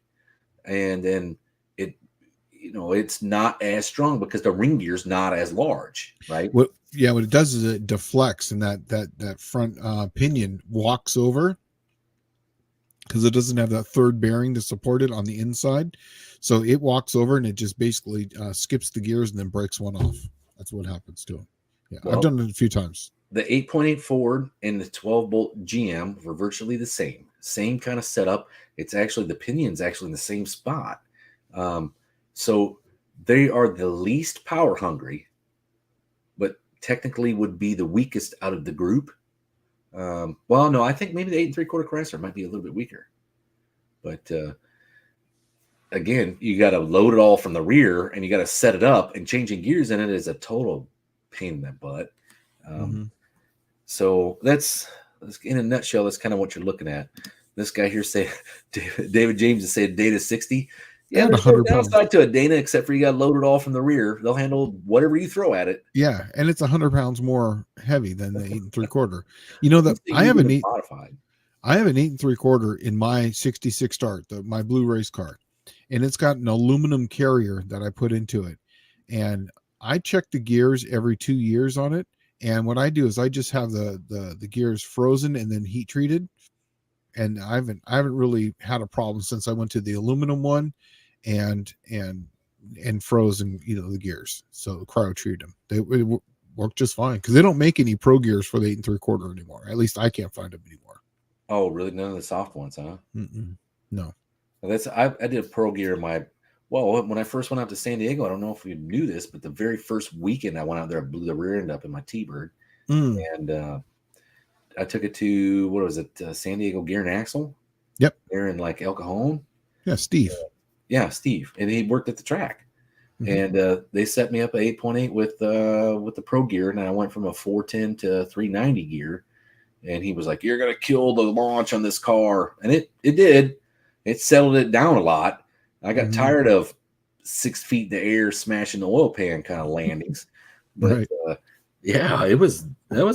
that car was brutal when I first put it together. I mean, I took it to Gainesville to get my licensing passes, and the first couple of passes, I just have to ease it out and run it down the track, make sure the car's not going to break. And then the third one is where you get to hammer it, but you got to let off at like the 60 foot or 330 maybe. Yeah. And that thing did a wheelie all the way to the 330. And then awesome. I'm supposed to back out of it. And I was afraid to back out of it, right? Because it's going to come smashing down. Yeah. And I just kept my foot in it, got it up into high gear, and it settled down, and I let off. And the guy's like, "You're supposed to let off at 330. I'm like, "Oh, well, I just couldn't see the marker. The car was way up in the air. I was staring at the sky. How can I see a cone? You know what I mean?" Yeah, but my buddy was there, and he filmed it, and he was like, "That is the coolest launch I've ever seen in my life." And that's because I had street shocks on the front, and then they were adjustable. So I had set up for like a 90-10, but it had like 5 inches of travel or 4 inches of travel, right? And I needed to take a lot of that out because this thing would go skyward big time. But putting that 390 gear in, it settled it out, but it also really helped on the top end. Big time. Let's see, John Wilburn saying, "I want to do an 8 3/4 in my Buick. If I can, you know what, Shane, do you have an 8 3/4 housing? Something sort of like a C body." I actually don't anymore. I got rid of it before we moved. Okay, well, fair enough. John told me to find one for a C body or something that nobody wants, or a truck, and then weld all your stuff on, and then the 8 3/4 is a good compromise for all those rear ends. It is. I wouldn't mind doing 8 3/4. It doesn't really take much power to run, and if you just keep track of the gears, and you see how I hit my car with the trans brake, and I have an 8 3/4 in it, and it, like I said, as long as you take care of it, it's going to be just fine. 8 3/4 is what they used in slingshot dragsters. Yes. Right. So it can't be that bad when you're literally sitting on the housing, and then you got, at that time, probably 2,500 to 3,000 horsepower between your legs. Yep. Right. And then your man marbles are hanging all out in the way to get smashed. Those guys most of them walked away with the man marbles still attached. So, I mean, it can't be that bad. Yeah. They're good. All right. Well, let's see here. Mostly old parts and rust. Shane, who do you use for cryo treatment? It was this place in San Diego called Cryo Heat, and they were out of Miramar, I believe. Miramar or Mira Mesa. It was Cryo Heat. I called those guys actually about doing something for me. Yeah. I was trying to use a stock crank. Yeah. They were actually out of Lakeside for a while. They were over there off of the old Highway 80. And but then they moved to Miramar, and that's who I used. So I don't know any place around here in Tennessee. I couldn't even tell you, but I remember when I got my gears back, they were actually still warm from the oven. It was cool, Well, so Nicholas R. saying, "I have a GM 10 bolt now. I don't think it'll survive, so I got to find a good replacement for circle track racing. Is that cryo treatment crazy expensive?" No, it was like $100. It was totally worth it. I tell you what, you don't want it, depending on which GM 10 bolt you got. If it's that 7.5 inch 10 bolt, don't even waste your time cryo treating that. Go find something else to put in there. If it's 8.5, that'll live probably for quite a while, especially circle track. Yeah. Just get oh, what's the big thing on those? C-clip eliminator kit. You want to put a C-clip eliminator, cut the bearing off the housing, and then bolt your C-clip eliminator on, because that's the big weak point on those things. Was the C-clips would actually fall out, and then the axle would come out. So not good in any type of racing application. The one right below that's pretty funny. Yeah. I hate the housing against my nuts. Right. Yeah, that's a bit, I'm sure that's a bit scary. Dude, right? You're taking your whole point of living right there, and you're just dropping one on either side and going for it. So Chris Cox brings up the point here that the 9.3 GM, which is the 9 3/8 that came in the full-size cars, especially the X-frame and before GMs, so it'd be like your Oldsmobiles, Pontiacs, and Buick rear ends. And then 9-inch Ford are the best for brawn versus weight. Agreed. That's probably true. Yeah. They're not super heavy. The Ford 9-inch is not super heavy, especially if you get a fabricated, housing. James Show said they broke every tooth off of 8 3/4 in a Nova. I have too, because once you break one, they all go. You just shave them right off. Yeah, because you've already got a little momentum by that point, and then that pinion's coming in there, and it basically is a buzz saw, and it just knocks them right off. It just hits them and blows them right off. So yes, I've done that. Let's see, Mopar Man 1970s. No, I have no clue where you can get that housing. I was actually just looking for one. You heard me. No, he goes, I know. Oh, I have no idea where you can get one at. If you find one, let me know. He does right there. Dallas, I know there is a Mopar C-body, aka shell by itself, I can probably get cheap. So he knows. I'm sorry. I thought he was saying, do I know where? Yeah, so he got one. That's my fault. Yeah. I wouldn't mind grabbing that then, because we can totally weld it up and make it fit my 63 Buick. I think the car is light enough that 8 3/4. Here's the thing: when you're looking at it, the 9-inch is strong, no doubt about that, right? Yeah. But when you're talking about a class racing car, that thing gobbling up 15, 20 more horsepower, that's what it wins the race, right? Yeah. Especially when you're talking class racing, weight to cubic inch deal. But if you're starting from scratch, there was James show. He actually said exactly what I was going to say. If you're starting from scratch, the 9-inch is the same amount of money as an 8 3/4. Oh, really? Yeah. He's true. Because in my 66, when I go to the Gen 3 Hemi and the Supercharger, I got a Ford 9-inch housing, and it's literally the exact same money for the drop-in chunk as an 8 3/4 is for Ford 9-inch. Same money. Huh. And you can get a lot of that stuff used on Marketplace, and then you just basically go through it and check out you basically look at it right before you buy from the guy. So Danny Boyd saying before X frames, that is old school. That would I'm thinking when I said that, I'm thinking those rear ends came in like 55, 56, 57 Buick, Olds, and Pontiac, and I don't know if they were X frame or not. To tell you the truth, I was just thinking they were perimeter frame, and I think it was all the 58 and later that was the X frames, 58 to 64, and then you had the Riviera and Grand Prix that had it all the way up to like 70. So let's see here. Tom Brown is saying you can get the liquid nitrogen from some farm and vet stores. Not too expensive. Just let the gears set in there for a couple of hours. It helps to transform more of the martensite in the steel. Yeah, and then you got to heat it up, and that'll line them back up. You got to heat them up and then let it sit there at a temperature. I'm not sure the exact temperature, but it's like 400 degrees or something like that. It's got to stay there for a few hours, and that lines all the molecules back up. Well, so you remember I sent you that 68 Buick 350 camshaft that you guys are doing for the Buick 350 headed 300, right? Yep. Tom is the guy that sent me this stuff. And you remember and Tom, I feel bad because you sent that package to me, and I literally just put it in a box and I sent it over to Shane, and he calls me like the next day after he gets it. And he's like, dude, you wouldn't believe all this badass stuff in here in this box. And I'm like, that's right. What are you talking about, man? There should be just a 68 350 Buick camshaft. And then I remember that you said you sent me a bunch of stuff. And so Shane got to see it before I did. That's right. I took a picture of it and said, I'm holding it, not you. Yeah.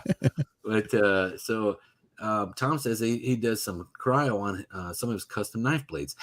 Yeah. That's what made me think of this. This guy does a lot of metalworking, like forging steel and making custom metal stuff, right? Mm-hmm. Which is an art all by itself, and like way beyond anything I'm doing. I don't know.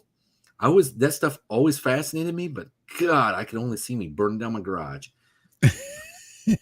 Right. Right. It fascinates me too, but I like to fascinate while I watch someone else do it. Well, so Cement Surfer saying, I think I have an extra spare 8 3/4 chunk from a C body. I'll bring to Nationals for you, Dallas. No charge. I don't know if what's the housings. I don't know anything about them. I know there's 2 different ones. There's like a 742 and 8 and something. 489, 742, and a 741. 741 is the early version. Arguably, people say those the bolt and axle ones. Not always. They're like in the 60s, like say there was a few of them like in the 64, 65, and 66 where they had 741s, and some 68s all up there had those. And then the 742 is personally what I like. There is also a 489. Some people say the 489 is the strongest. It's got the biggest bearing, but it's got a crush sleeve on it. Now you can do a crush sleeve eliminator where you run like a spacer and you put them in there. The reason why I like the 742 is that there's a reason why Chrysler only made an aluminum housing for the 742. I believe that is the stronger of the two, of the better ones. It's just I just like it, and it's really easy to set up. Right. Well, and I might give this 8 3/4 a try, because I was thinking, but John Wilburn was the one that was telling me about I should just try an 8 3/4 because it's not going to rob all the power. The car doesn't weigh that much. It's going to handle dumping the clutch because those things handle dumping the clutch on Hemis. That's right. And so, hey, you know what? He's got a good point. So, the funny thing about Chrysler though is that they had packages. So if you had a stick shift and you were an A body, you got an 8 3/4. Didn't matter engine. If you had a big block and you had a stick shift, only a Dana 60. That's just the way it went. Yeah. So okay. All right. Well, I don't know. Maybe I might give this 8 3/4 a try. I know Chris Cox. He's telling me that I need to do the 9-inch. I need to do a 9-inch. And I don't know. I get a lot of people saying all these different rear ends, and I've often wondered if just a 12 bolt would fit in there or an 8.8 Ford. Yeah. An 8.8 Ford you can get pretty cheap. Yeah. And John Wilburn's here saying, he says 741 is strong, 742 is stronger, 489 is best if you get rid of the crush sleeve. Both of my darts have 742. Yes, and that's the 489 is the hardest to set up if you get rid of that to get rid of that crush sleeve, because that's where you have to get your preload from. The reason I like the 742 is I can fix that one at the track. A 489, you can usually just buy a crush sleeve. It's kind of like it's got a little line that kind of dips up like so. So you can crush it, and then you basically just take a pound gauge. I think it's 10 foot-pounds a turn. I forget the exact number, but I think it's 10 foot-pounds. And you just keep cranking on it until you get that. But if you put any power to it, obviously it'll twist it and it'll take the preload off the bearings. The 742 it literally has a step in it. And I've got plenty of bearings. I have brand new bearings that I've honed out so I can put them on there so I can get the depth right on it. And then once I get the depth on it, I just basically set, I have another one on the other side, and I just get the amount of spacers or shims that I have to get the torque right. It works really good. So James and James Show is saying the Dana 60s are super stout, but they're also super heavy. Yeah. That was the go-to rear end in modified production when the guys had small cubic inch, high winding V8s at like 12.5, dumped clutch. Those were the rear ends that would last, and that's why they were in the cars. Yeah. And I'm sure everybody's tried everything else before that. And I'll be doing the same thing, and I don't know which way to go. And Chris is telling me to do the 9-inch, and maybe that is the way to go. I don't know. I got to spend the money either way. Free parts, whatever you can get the most amount of free parts for, go that direction. And here's the problem. I need a spool. It's got to be a 486 or 513 gear. Mm-hmm. Finding the rear end with all that stuff already in it is few and far between, There's a lot of 513 guys out there that have got 30 spline axles in a 742 or 489 ready to drop in. You can if I can find one ready to go, that might be the deciding factor, because I get a whole hogshead with a spool and already ready set up, and just get a housing built and hammer down. Yep. So I think you're right. I think that's the way I need to look at it. And then I think that nails it down to just 9-inch Ford or 8 3/4 Chrysler at that point then. Yeah. But also do that 8.8 Ford. I got to tell you, if you can find one out of, like, say, what are those things? Out of the Explorer, and then I think it's the right axle, just get another extra right axle, then you could just cut it down yourself at home. So. Right. The problem is the 8.8 needs a spool. You got to go to, because they 28 spline axles. So then you got to go to like a 31 spline, and that's only available in the full size cars or the trucks. And then it's such a mess that by the time you're all said and done, you're going to have the same amount of money as you would build a whole 9-inch or 8 3/4. I think it's whatever I can get a deal on the hogshead that's already set up. I think you're right on that. And that's the one I grab when I find a screaming deal on it, and then I just build a rear end around it. So let's see. Yep. Chris Cox is saying, run that 489 with the sleeve eliminator. I love 8.8 Ford. That's what's in my race car. They'll handle serious power, just like you said. The only thing is just weld the axle tubes up. That's it. Let's see.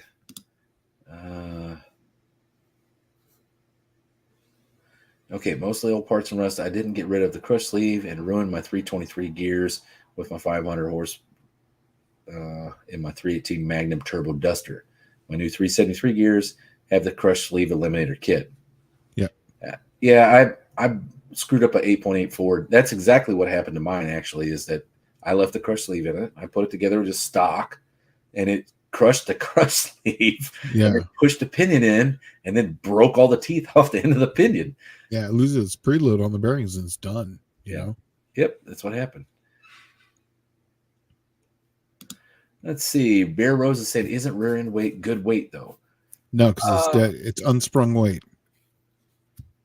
It is in the right spot. Correct, but it's truthful. Yes, but it's still unsprung weight. So when you have unsprung weight, it's hard to, in a drag car, you don't want unsprung weight. That's what it comes down to. Yeah, 8.8s are common too, and with 410 gears, I need more gear than that 410 gear. Yeah.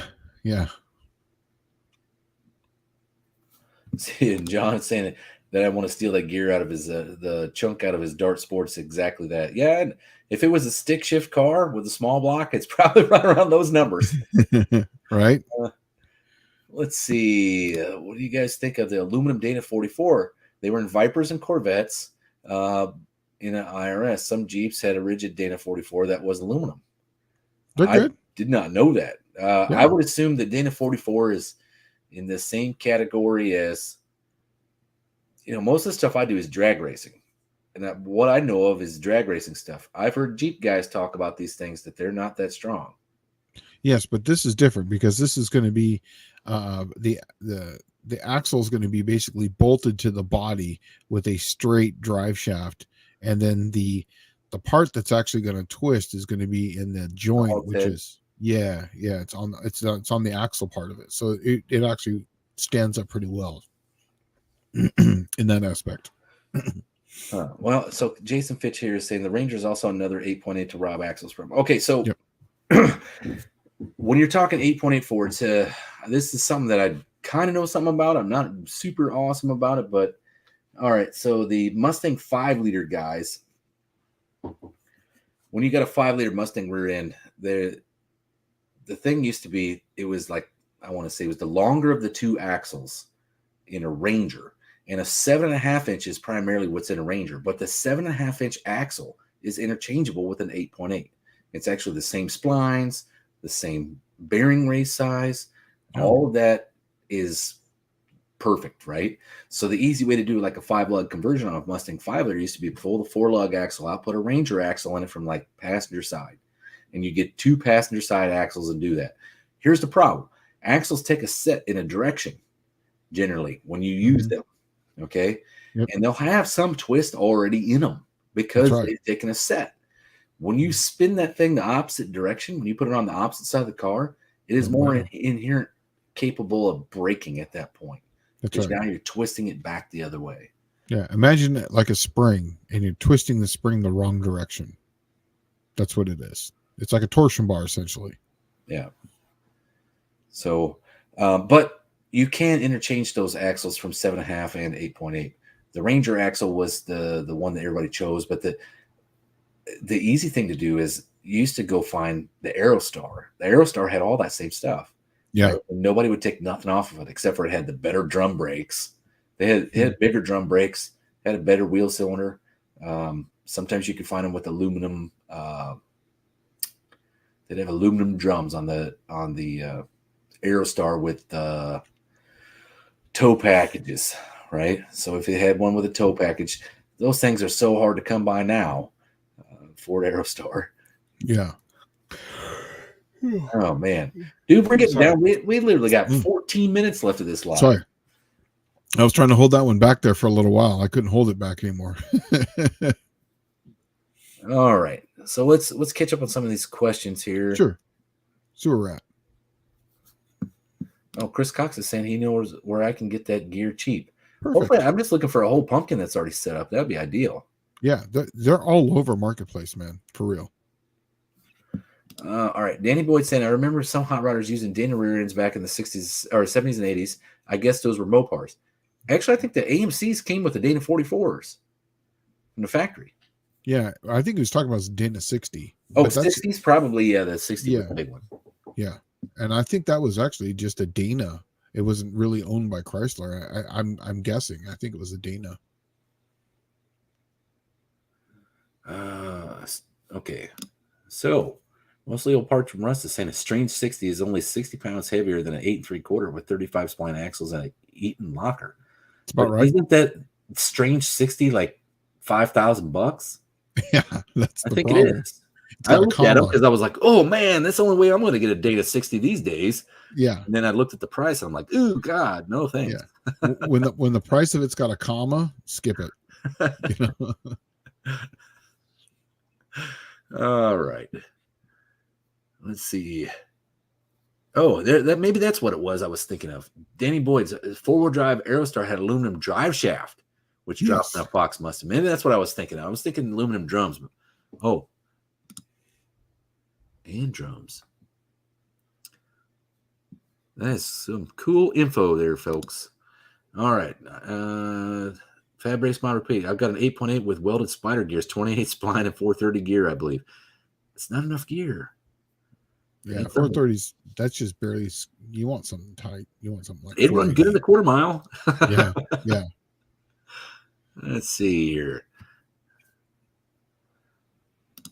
Oh, John Wilburn saying he's got a 557 on the shelf. Want to stand that car straight up. Man. Well, and see, I got such an oddball combo. This thing making the torque is what I'm trying to capitalize on it. But first gear, normally if you're drag racing a stick shift car, you want to have like a 3-something first gear, 312, 320, 325. I got a 264. And I don't know if that's going to help or hurt. I figured the motor makes tons of torque, and it's a fairly light car. What I was really considering was putting a 3-speed manual in it, because then listen to this logic, and I don't know if it's good or not. When you're stick shift racing, you're running a manual 4-speed. You got to shift 3 gears. Oh, Shane, what happened? So I'll continue on with my logic thrown out there. So you got to shift 3 gears with a 4-speed manual. With the 3-speed manual, you only got to shift 2 gears. So your probability of completing all of your forward gears is 25% better with a 3-speed manual already. The problem is generally first gear in a 3-speed is so high that the car needs tons of torque and a good rear end gear to pull it. When I did the 4-speed with a 264 first gear, what I'm thinking of is you put enough gear in the rear end that it launches decently, but then all the other gears are very tight, which keeps the engine in a very tight power band. You know, it might only be in there for, let's say, I don't know, 2,000 RPM, right? And it's just, it gets to the high end of its 67, 7 grand, somewhere around there, and you drop it down, it's only going to drop down to like, say, 5,000 RPM. And it still remain in that power band because all the gears are so tight because you used a very tall first gear. I don't know if that's logic or not. So let me know what you think. Oh, so James is agreeing. They're saying 4-speed's way to go. Keep it in your RPM window. Yeah.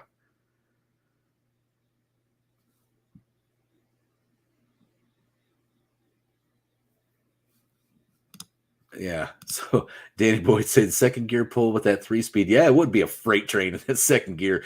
Well, you're right. When you go to throw that sucker up into high, it is going to be way down in there power band wise. So that's what I was thinking with that high first gear, 264, which is not a gear that normally anyone uses. But the good thing is with a high first gear like that, it actually made the transmission capable of handling 800 foot-pounds of torque, which is way more than this motor is going to make. So we'll see how well it holds up. I'm sure I'll break it second pass. It's not a racing transmission at all. It's literally, it is a Power Brute Super T10, which has the cast iron case and cast iron mid plate. So what happened, buddy? I lost internet. Just gone. All of a sudden, just boom, came back on. Oh, that's weird. Very strange. Yeah. So I told him my logic here about the running a 3-speed instead of a 4-speed, that you're already at 25%. Your odds are 25% better that you're going to miss. You're going to catch all the gears, right? Because you only got 2 to shift through. Because it starts out first, and you're only going to second and third. Yeah. But the spread on it is huge compared to that 4-speed. That's correct. Right. James, I haven't got a clutch yet. So if you got any recommendations, that would be great. But I've seen a lot of guys running the Ram dual disc centered iron clutch. So, and then they're slipping it up some. So that's what they're having the best luck with somewhat. This will be my first go at a stick shift car. I'm kind of just learning as I go, and I don't know how well this whole thing's going to go, but the rear end is a big hang up for me. I got to get that one right. How much power are you going to run in this thing? I don't know what kind of power it's going to make. I'm the dyno. Oh, I have a dyno day now. Finally, did I tell you that? No. You got dyno. Yeah. The week after Thanksgiving is when they want me to bring it by. They said slow at the machine shop, and awesome. So I'm going to take the Buick 300 and the super stock Buick the week after Thanksgiving, which sucks because it's a lot longer than what I expected.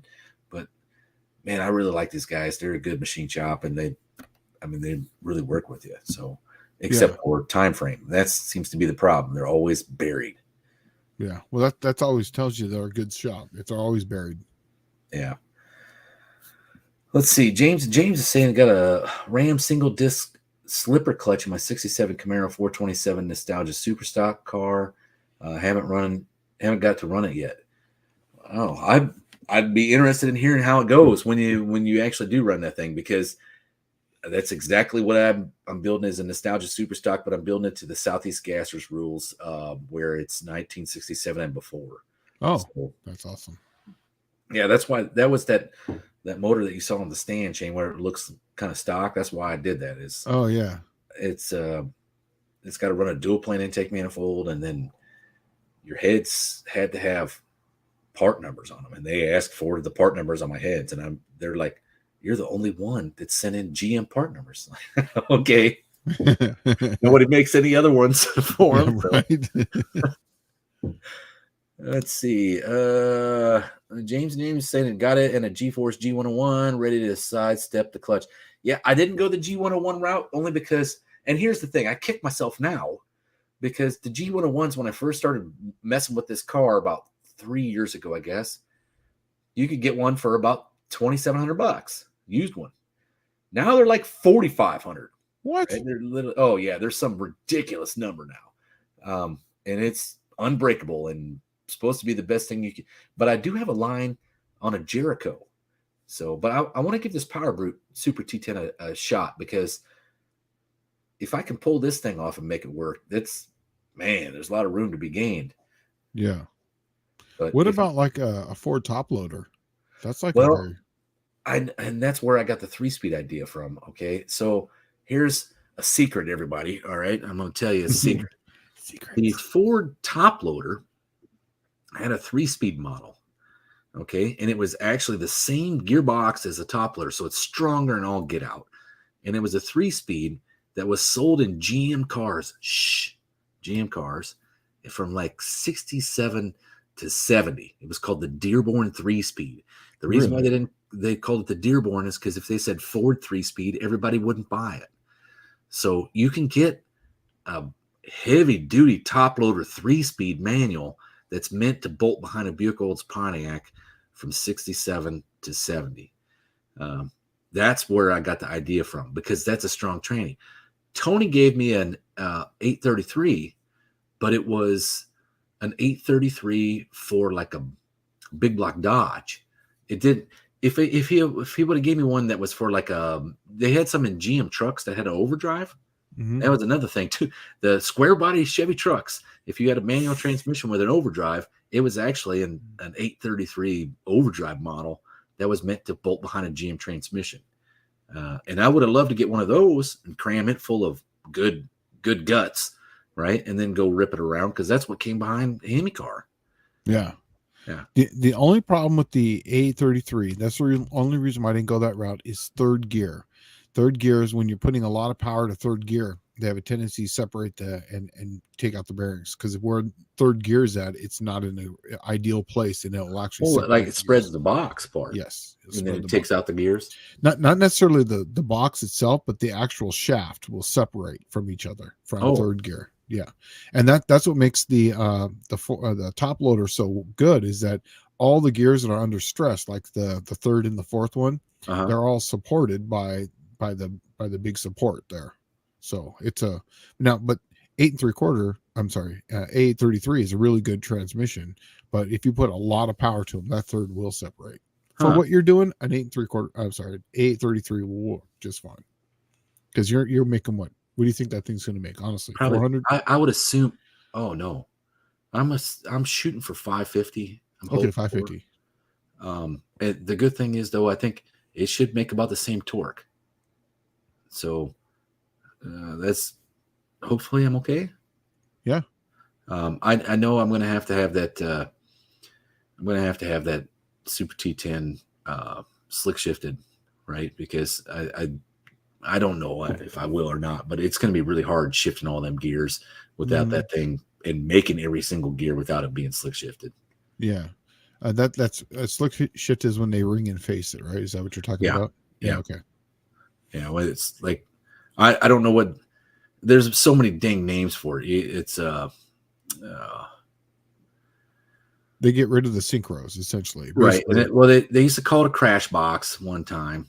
And that's what they used in like road race cars.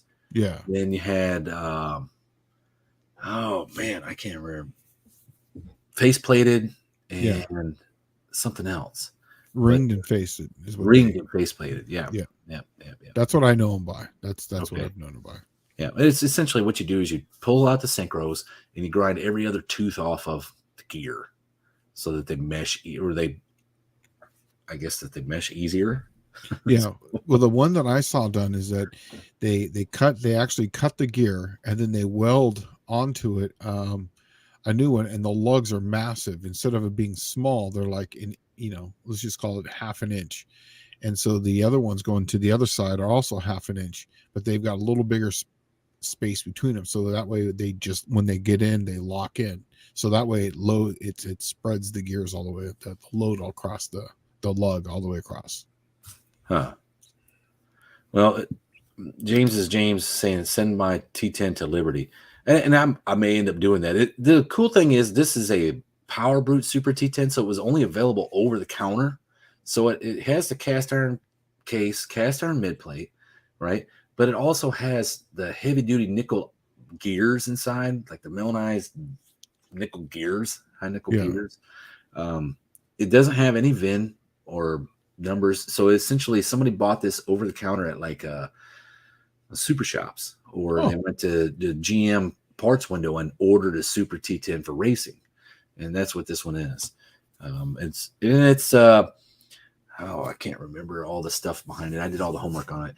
It's literally like a 5-ring or 3-ring. I think it's 3-ring. It's got 3 rings on the input shaft, and it's got the heavy duty number of splines. It's not like I think it's 26 spline input shaft versus what is the other one? 18 or something? Yeah, the Acme thread style. Yeah.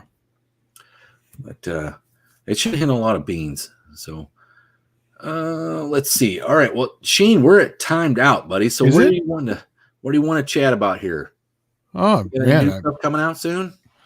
Just going to be Drag Week on my Slant Daily Garage page on YouTube. I'm basically every day going to make a little video of the day's events.